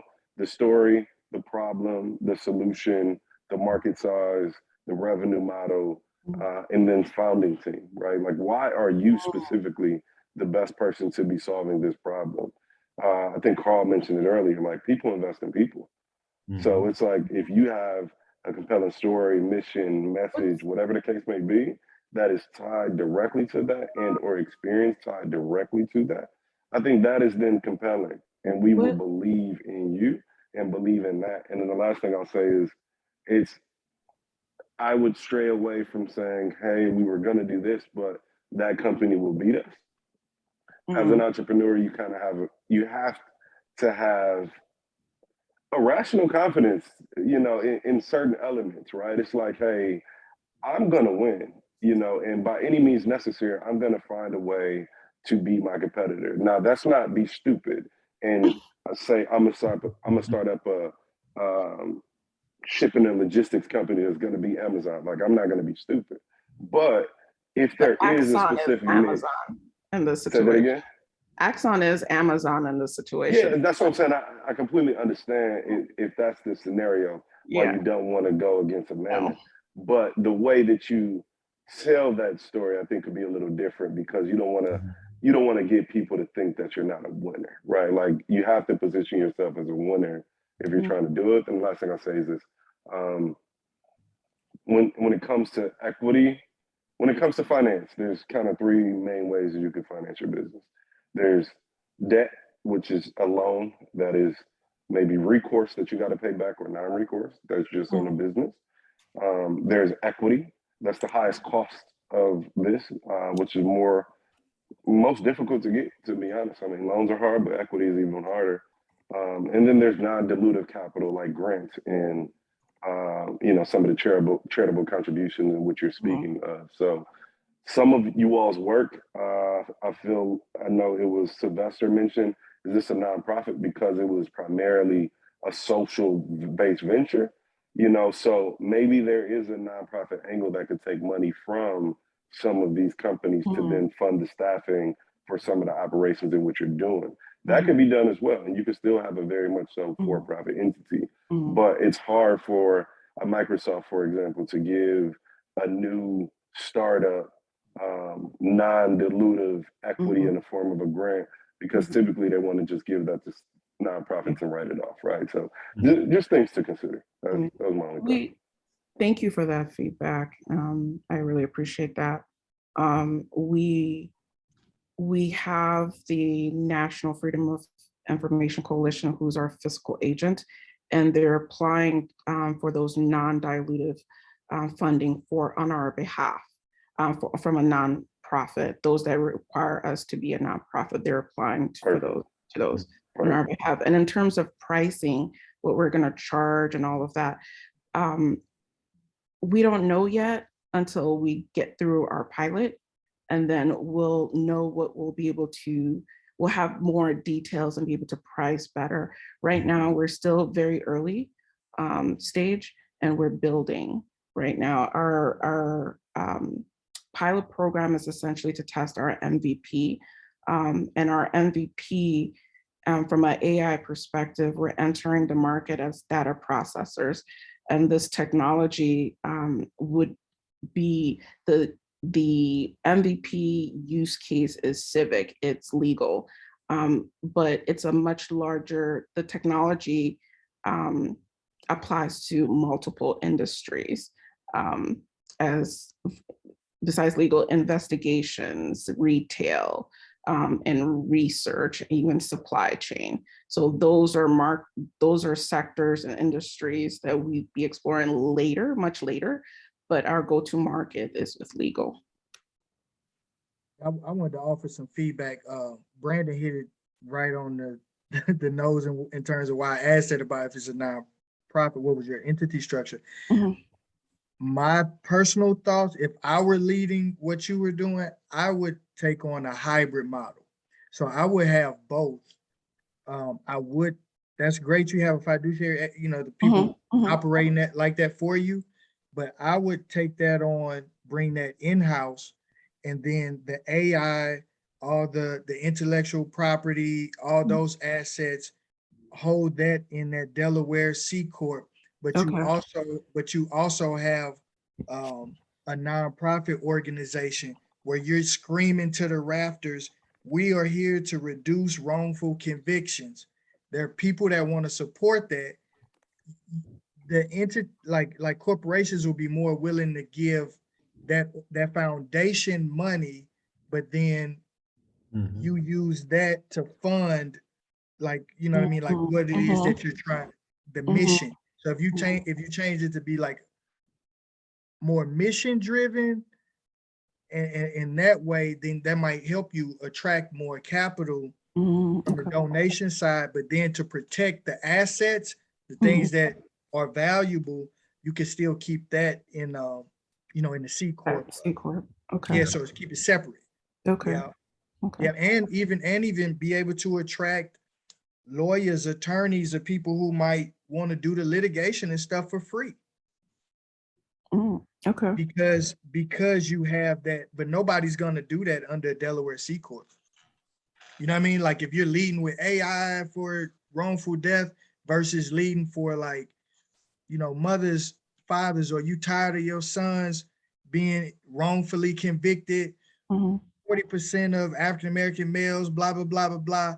That's a whole different emotional response that you can lead with, but the business is still, you know, it's both and. Yeah, that's my thoughts. Thank you. Thanks everyone for all the feedback for Ari. I know Clint said he wanted to take the opportunity to do an elevator pitch. So I know Clint definitely didn't come into today with the expectation of doing a pitch at all. I just wanted to extend the opportunity since we didn't have too many people here today. So when you show up, you get those privileges. And then Clint, we can talk afterwards. If you're interested in participating in the overall program, we could talk more about what that looks like. And you know, I participate in that conversation because I wasn't clear in what the program was, to be honest. Nope, no worries. Yep, yeah, we'll get more information out to you all. Listen, because I just showed up, you know, just to hear, because I know you always got something great going on, Jenkins. Just took it on myself to hear all things entrepreneur, and I know I'm going to gain something from it. So no, I was not ready to pitch, but I've been writing this stuff down for a long enough time where I need to practice saying this stuff out loud, and I want other people to hear and give me some feedback, please. So my name is Clint Myrick. I am from Milwaukee, and my business that I'm going to talk about is Black Gems. So Black Gems, as me, you know, founded here in Milwaukee, and I'm in the process of starting it. It's an organization right now, so I'm planning on starting it as a nonprofit organization. And its mission is, you know, it's dedicated to educating youth and adults, you know, about Black history and Black culture, and using that information and that wisdom to kind of improve the lives of marginalized people, marginalized groups. So the name itself, named Black Gems, so the gems come from, you know, like dropping gems or dropping knowledge or dropping wisdom, that slang phrase. And the Black of it is, you know, either coming from a Black person speaking or, you know, directed towards, you know, Black people and Black issues. So a lot of times when we're hearing something, you know, maybe our grandmother speak or something like that, you know, they always have really great things to say. So, you know, kind of want to get those stories out there. So over time, like Black history has just been lost, you know, right? So systematically or through, you know, racism, you know, everybody knows about Martin, everybody knows about Rosa Parks, but not a lot of people, you know about some of these other entities. It's like a very small, limited window that you're taught in schools. A lot of these things aren't being taught in schools. So that's why I want to teach it not only to youth, but to adults that you might not have got this. I have a college degree. I took 2 Afroecology classes, and as of last year was the first time I really learned about Fred Hampton. And I want to change that. I want to change that. I seen how it built me up as a person, and I want to give that same thing to the world. People need to know about self. And Black history is American history. A lot of these things happened on the soil here in America. So even if you're not a marginalized group, you're not identified as one, you could benefit from this too. This is something that, like I said, it happened here. Say you're in media, for example, you're a white person and you're in media. Well, if you know these stories, you're able to, you know, see what was the media talking about back then when they were recording Fred Hampton, when they were recording in the 60s and so on and so forth. So I feel like this knowledge can be beneficial to everybody. Now, what do we hope to accomplish, right? So we believe that education is a pathway to financial stability. It's a pathway to prevent violence, kind of, fill in the gaps, of poverty, help people help themselves. Without education, if somebody build a bank or something like that, a community build a bank, you won't even know why you need to put your money in there. The community will maybe go rob the bank or something like that. You need to know why you're doing it. Education will help you get there. So Black Gems is here to educate the world. And right now we have 2 programs, like how we're going to make money, right? So far, we plan to do it with a watch and discuss program with the adults. So, entertainment is, if I tell you to go read a book, you're probably not going to read it, right? But through entertainment, it seems to be easier to catch people, to get them to listen.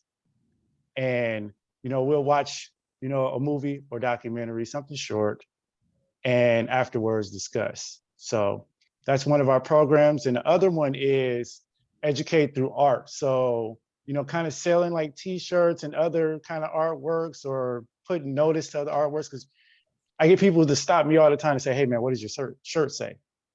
So if everybody pays attention to the shirts, then, we can put those out there about Black Wall Street and teach people about Juneteenth on a shirt or on a painting, or, just find different avenues. So, like I said, Black Gems is about teaching Black history and Black culture and diversifying, what we know as a nation to help curb poverty, give financial stability, and prevent violence through education. And that's my pitch. I want to hop in real quick. Please hop in. Yep, you got it. You went back on mute. I don't know if you was trying to or not. Oh yeah, Clint, my brother, you already know. No, I like it, man. I've been supportive since prior to the company even launching. So you already know. We ain't got to spend too much time on that. But yeah. I say the story, man. The story is so important, man. You started off with a short intro, talked about the mission in the company, but why should I care about that? You know what I mean? Like, you're telling us, then you told us the meaning behind the name is cool, but like, okay, why do I care that you are doing it, right? Like, how do you grab someone's attention, right? So like, let's say you're starting from scratch, and this is just off the cuff. December 4th, 1969, 2 important things happened in American history. Do you know what those 2 things are? Someone may say, no, what happened? Number 1, Fred Hampton was killed. The deputy chief of the Black Panther movement at the age of 21 was murdered by the federal government. Oh, wow. Number 2, Jay-Z was born. Those 2 things happened on the same day. Why is that important? It's important because the way that we as people, specifically Black people, digest information is traditionally through art and rap, etc. But I think it could be a different medium. Jay-Z's been telling stories, and we've been learning from him since 1994 when Reasonable Doubt dropped. But why is that the only way we can learn? I believe the stories that my grandma was told, the stories that your grandma was told, Black history has been lost and not passed from generation to generation. How do we capture those stories and do it in a way so people can learn about themselves and benefit from these things, right? Like that's, and then going into Black Gems, I think that's a compelling, again, that's off the dome really, but like something along those lines would get someone going, right? Even asking them that question, like, do you know what happened on that day? Oh no, but I'm engaged, I'm listening. As opposed to, hey, I'm Clint, I'm starting this company because I think it's cool, and the mission of the company is this, right? That's cool, but why do people care about Clint? And why should people care about what Clint cares about? Give them a reason to through that storytelling. Yeah, okay, yeah. I'll start there. I mean, I'll leave it there, I'll circle back. I know we got other comments, so hopefully that's helpful.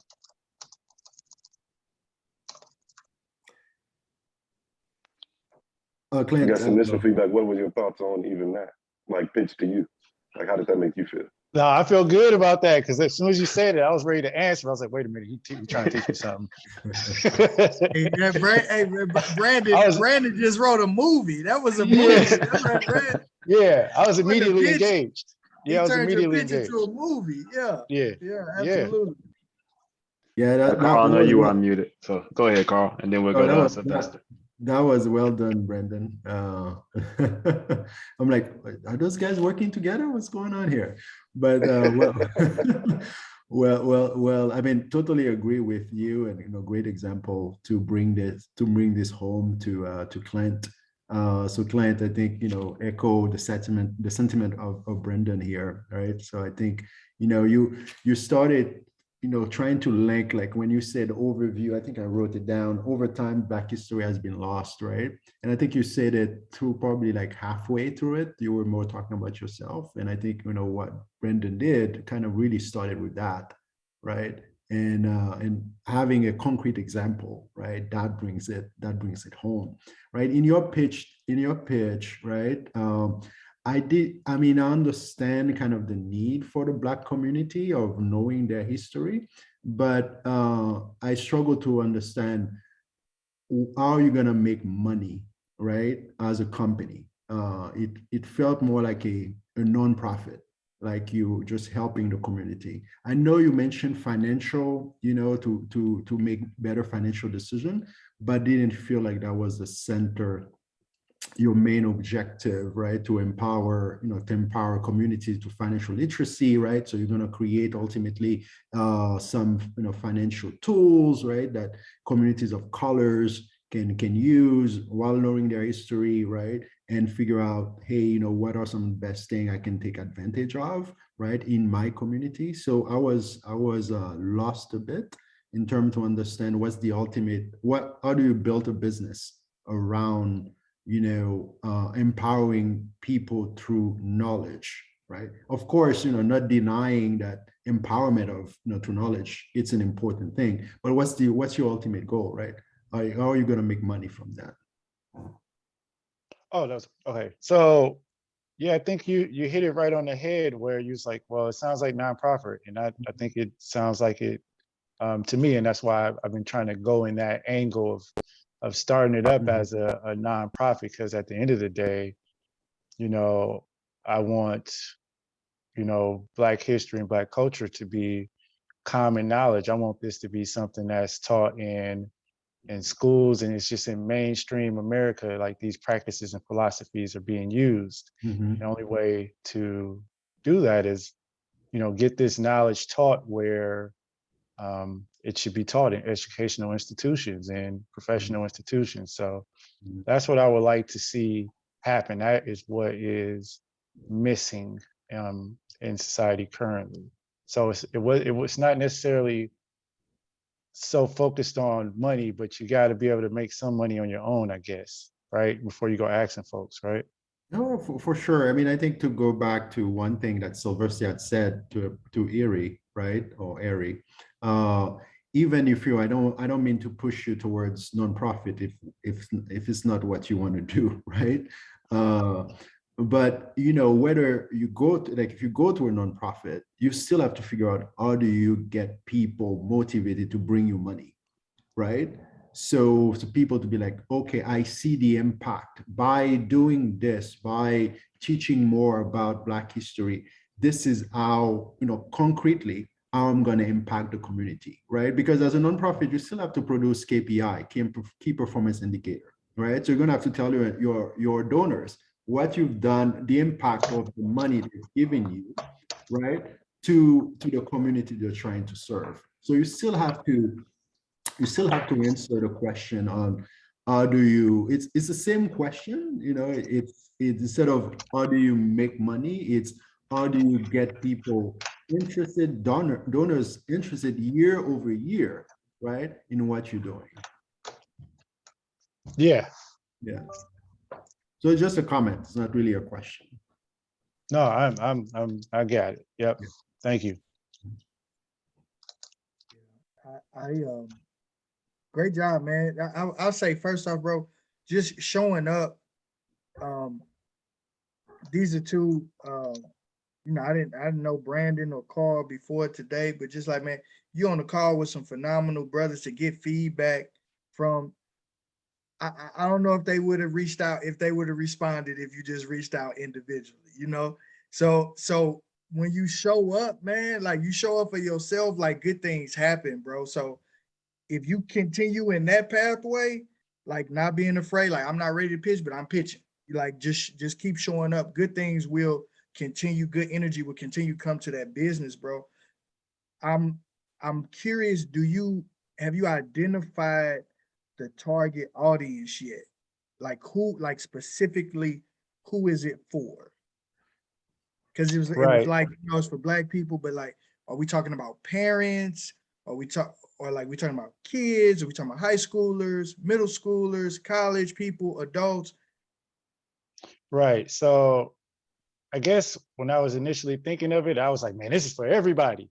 But when I guess when I had to like narrow it down to like, okay, this program is for a certain different demographic. So like my watch and discuss program is for adults. I have a adult set. Well, it's going to be for kids eventually, but for adults, right? So that's where I'm looking for young professionals. I'm looking for college students, and you know, if we get some parents in there too who might have, you know, they might have been around, you know, when I don't know if I'm talking about the 60s or something like that, you know, they that's their era, or the 70s, that's their era. So they may be interested, but that's not my crowd. Young professionals, college students, um, those type of people are my audience for that program.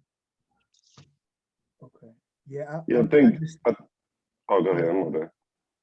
well, I was just gonna say, I think if that's the audience, I would just say like, if we can get, like part of what I talked about in the presentation, a little more clarity on the problems that they have as it relates to this particular content that you're providing, and the desires that they have, getting clarity on that, so that then maybe you can speak to them, because it could be like, yo, come to this thing, and you know, it's an event, like, are you charging for the event? Like, so you can move to some version of monetization if that's important to you. You know, if we're talking about doing it as a business, or if it's just around the content, then like get really clear, and maybe it's today in Black history, or you bring sociologists and Black history people on a call, and it's audio, and then now you make it into a podcast, and you got a following, and then you can monetize the following from the, like, I think you just got to figure out where you want to go with it, or you want to structure lessons around Black history that are targeted at middle schoolers, that this is African American history, diversity, inclusion angle for education. Those are opportunities, but I think you just kind of got to get a little more clarity on like where you're going with the audience, the problems, and that's my thoughts. Yeah. Yeah, Sylvester hit it spot on. That's actually the same exact direction I was gonna go. Ultimately, you got to figure out if it's gonna be a business or a hobby, right? Like, if it is gonna be a business, there's very clear things that you need to do, and it has to be monetizable at the end of the day. You know, like I said earlier, if you're doing a business, you need a pathway to sustainability. This is not, even to be honest, even if it's a nonprofit, right? Like, we're from Milwaukee. Milwaukee has some of the highest per capita nonprofit in the probably whole country. And why is that? Because there's not many resources, there's not much economic empowerment, and most folks don't have a business mindset from our city. That's just the reality. So it's like, oh, everybody in the city, since we have nothing as a whole, wants to help. And the way that we see help is through nonprofit. But that's not sustainable. There are only 5 foundations. They're only giving out so much money annually. It's not really going to be able to have long-term sustainability or impact unless you choose to really dive in, which is fine if it's just a hobby. But I think that's kind of what the three of us are all kind of getting at, to be honest. Like, how do you want to take this? Is it just something you want to do for fun, or is it a true and actual business? Because if it's a business, you got to step up to the plate and run it as a business. You got to monetize. I think the podcast thing is amazing. That could be one of the products, right? Black Gems is a brand. A brand can have many products. One of your products could be the podcast, specifically aimed at, the Black community through storytelling. Maybe your podcast only interviews people 70 and above and gives a first-person view of Black history through that lens, because nobody's hearing that story. Maybe that's it. Somebody's going to monetize that. And something that I want you to be careful with, because you mentioned, getting into education, both, younger and, secondary education, you got to be really careful, because you're going around kicking Fred Hampton information. They intentionally don't want that in the education system. So is that complementary to your business model and structure? Or do you go through conventional channels, or do you create your own unconventional channel to give out information? And the last bit of advice that I'm gonna give is, you got to make sure the information is accurate, because the moment you start spewing things that are inaccurate, it's going to discredit your entire educational platform. So you're going to have controversial stuff, but again, it's the way that you frame it. Hey, I'm telling stories of 70-year-olds. This is their opinion and the way that they saw it. I'm just sharing it. I'm not saying it's true. I'm not saying it's false. Get that disclaimer. So that way you are not on the back of, hey, he's going around preaching misinformation around COVID, or the Tuskegee experiment. If somebody comes on there and start kicking information about Tuskegee, and they still happen to be one of the polarizing COVID folks of today, I don't know what's right. I don't know what's wrong. You're going to have people on both sides of that, but you don't want to be the guy that was that person saying, hey, this is right. No, just share the information. Brandon, man, I like the perspective you just gave to that. Like, if you transition what you're doing into, or just try it out a podcast format, early, easy, low-hanging fruit monetization is throw up a website and get a Printify account and some t-shirt Black Gems designs. But you guys are in Milwaukee, right? And so and I'm in St. Louis. So did you all participate in any of the George Floyd stuff when, Just FYI, Clint is my line brother, and Devin is our fraternity brother as well. Okay, I figured, I saw the Alpha we both connection alphas. there. Yeah, I saw it. It's okay. But I'm a Kappa man. Yeah, I was about to say it's okay. No, but I'm just curious, did you on the ground when that stuff happened the week of, were you all out there protesting or participating? So Yes. So I don't know if we fully grasp the Selma moment that is in history, or even the pandemic, what does that vaccination card look like in 60 years? You know what I'm saying? Or the fact that you all have firsthand accounts of sharing that story. So it's if you go back to other historical moments and finding people who participated, who were there, who can give those firsthand encounters, man, that's some interesting content. That is, it may take a little research, but that's some interesting content and perspective. You when you said that, you made me think about that. We're here in St. Louis, so all the Mike Brown stuff that happened, and seeing that firsthand, being on those streets and all of it. But going back to even things I recall asking my my 93-year-old grandmother what she thought about seeing a Black president.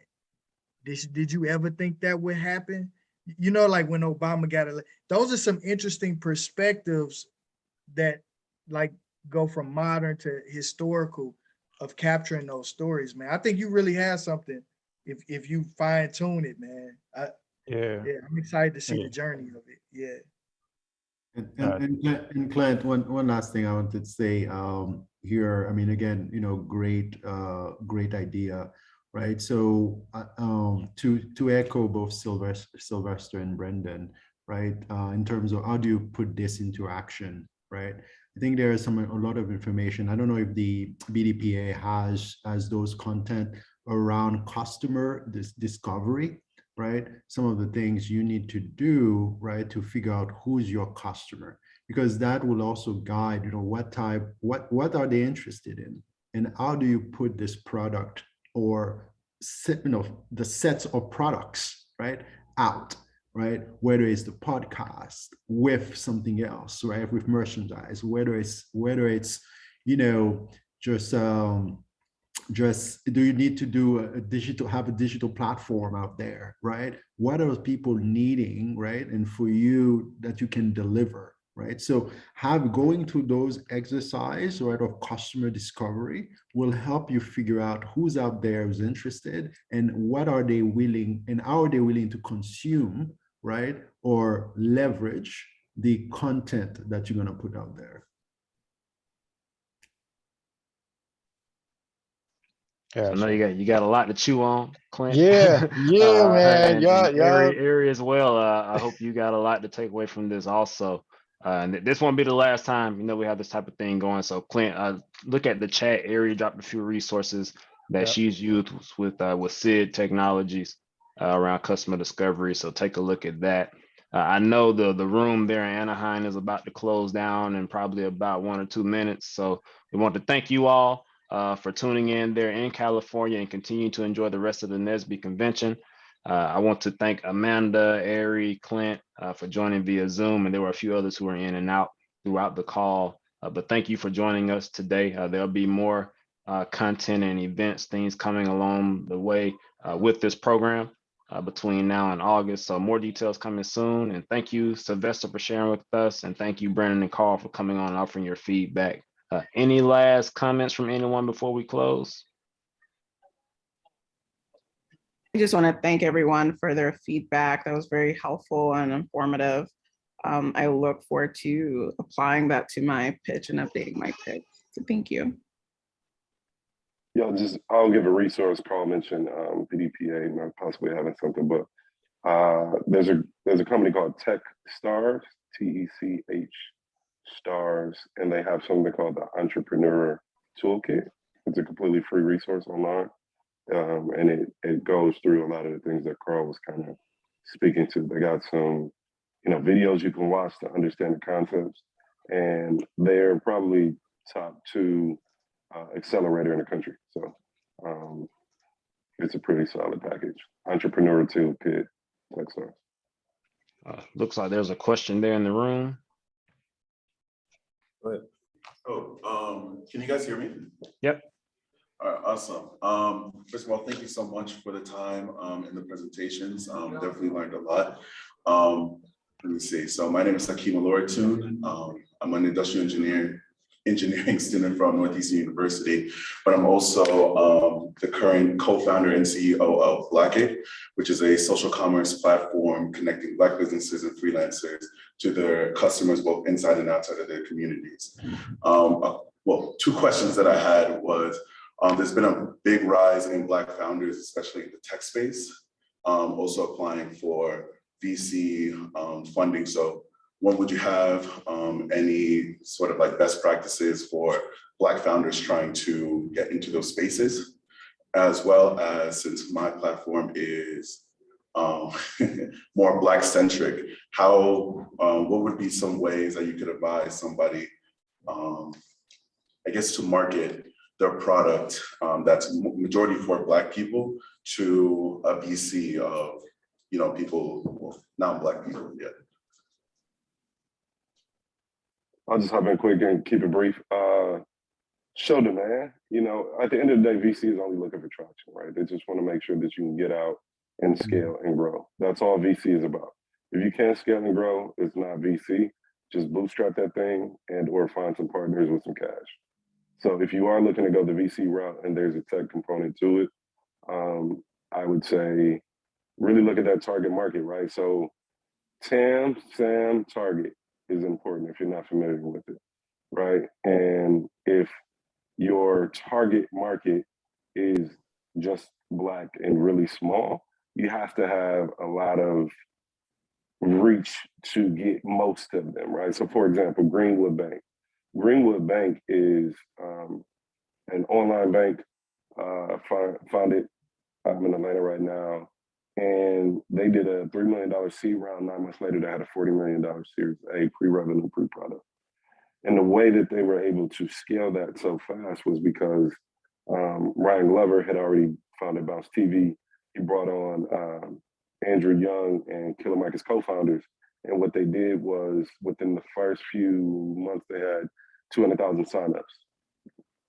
People interested in microtransfer banking for Black, Brown, and Ally. If you listen to what they say, it's Black, Brown, and Ally. So maybe you position it that way so it's not exclusively Black, Brown, and Ally. That could be helpful. But what they did, once they had the 200,000, Truist got involved. They let their Series A. Now they had 500 plus 600,000 signups, pre-revenue, pre-product, and now they're worth probably $200 million just in a short 2-year span before they launch. So that's one of the only examples that I've seen like super Black that has been able to scale it up in that way. And if you look at what they did, that's one use case. Otherwise, it's going to be really, really difficult. Anything outside of that, in my opinion. And I'll just add quickly, just also look at non-traditional way to raise money, right? And thanks to the Job Act of, I believe 2016, right, under Obama, now you have non-accredited investor can invest in companies through platform like WeFunder, Start Engine, right? So we've raised a $250,000 through WeFunder, right? So you're getting small investors that are coming together, and that's a way to acquire, because the check size are small, right? So you can have folks that are like, hey, we love the mission, we could be potential customers, but hey, you're only asking for $100, right? As a minimum, I can invest. And I'm also going to be a person that's going to be using your platform. So, and you have companies that have raised millions and have come back to this, right, to raise millions. So VC don't really like it. Now you have, the funders and the companies more in control somewhat, right? Unless, if you're trying to raise 500 million, you're probably not going to go to crowdfunding, right? But if you are at the early stage, it's a interesting solution, and I've used it and I'm a proponent for it, right? To look into crowdfunding, equity crowdfunding. So not a Kickstarter, which is just looking at fans, right? And they don't get equity, but looking at Start Engine, WeFunder. There's another one. There are 4 in that controls the market now, 4 big ones. I forgot. Regulation CF is Regulation CF. Yeah. If you type in Regulation C crowdfund or CF, you'll see the platforms. They all pop up as Google ads. You can just click on those and dive into them. Yeah. So that's. Go ahead. I'll throw one more out there. A friend of mine is relatively new. A friend of mine is the CEO of this thing. It's called the Black Ambition Prize with Pharrell. Her name's Felicia. But they're offering, I think, between like 25,000 up to $1 million. And I think the application is open now for this round. Can you drop the link? Yeah, it's blackambitionprize.com. Let me see. Yeah, somebody sent it to me yesterday. I think that's has your name all over it, Carl. Yeah. It does. Yeah. And I think the only one factor, I'm not sure where you're at with that, but you have you cannot have raised more than $1 million. That's correct. Prior to applying. Yeah. So, but if I were you, I would jump all over that. And you too, my guy, at the convention. Just look into it, man. The more you go into those spaces, it's only a win. You're gonna meet people. You might walk away with some money, but you definitely gonna learn something and meet people. And the relationships, you never know where they end up. Yeah. So did you say, do you, or is it BDPA that has a connection to that program? My friend is the CEO, Felicia Hatcher. You can follow her too on. Okay. Would you be? Okay. Yeah. Okay. Very cool. Yeah. Thank you. But it's something. Honestly, I think that may even started from a song with Jay-Z and Pharrell, that Black Ambition song or something. And entrepreneurship, entrepreneur. Then Pharrell turned it into like a whole thing. and now they're funding businesses behind it. Yeah, so definitely a resource, something to know about. So can we use your name? On this? You can't. I mean, you can, but you know that How package much gonna have to leverage be do we tight. have here? That pitch is gonna have to be tight. So I mean, like Look, it will get tight. I'm just saying, as long as I can name drop and prove my positioning here. yeah. Sylvester referred me, sure. Yeah. I think you have to go to an intake process or application, and then it's get reviewed. Okay. And you know, so you may, Okay. yeah. So you won't be able to lead with, I know Sylvester. No, that's not. Yeah, that's not. Okay. That's not gonna get it. Oh man. All right. Well, thank you all again. Thank you for that question in the room there as well. Appreciate you for that. So that's going to conclude this session. I know we ran a little over, so I appreciate you all for sticking around. Appreciate you all for showing up. I'll make the recording available to you all once it's uploaded and everything, and we'll move forward from there. So thank you. Have a good rest of your weekend. Until next time. Take care. Thank you. Have a good one. Bye.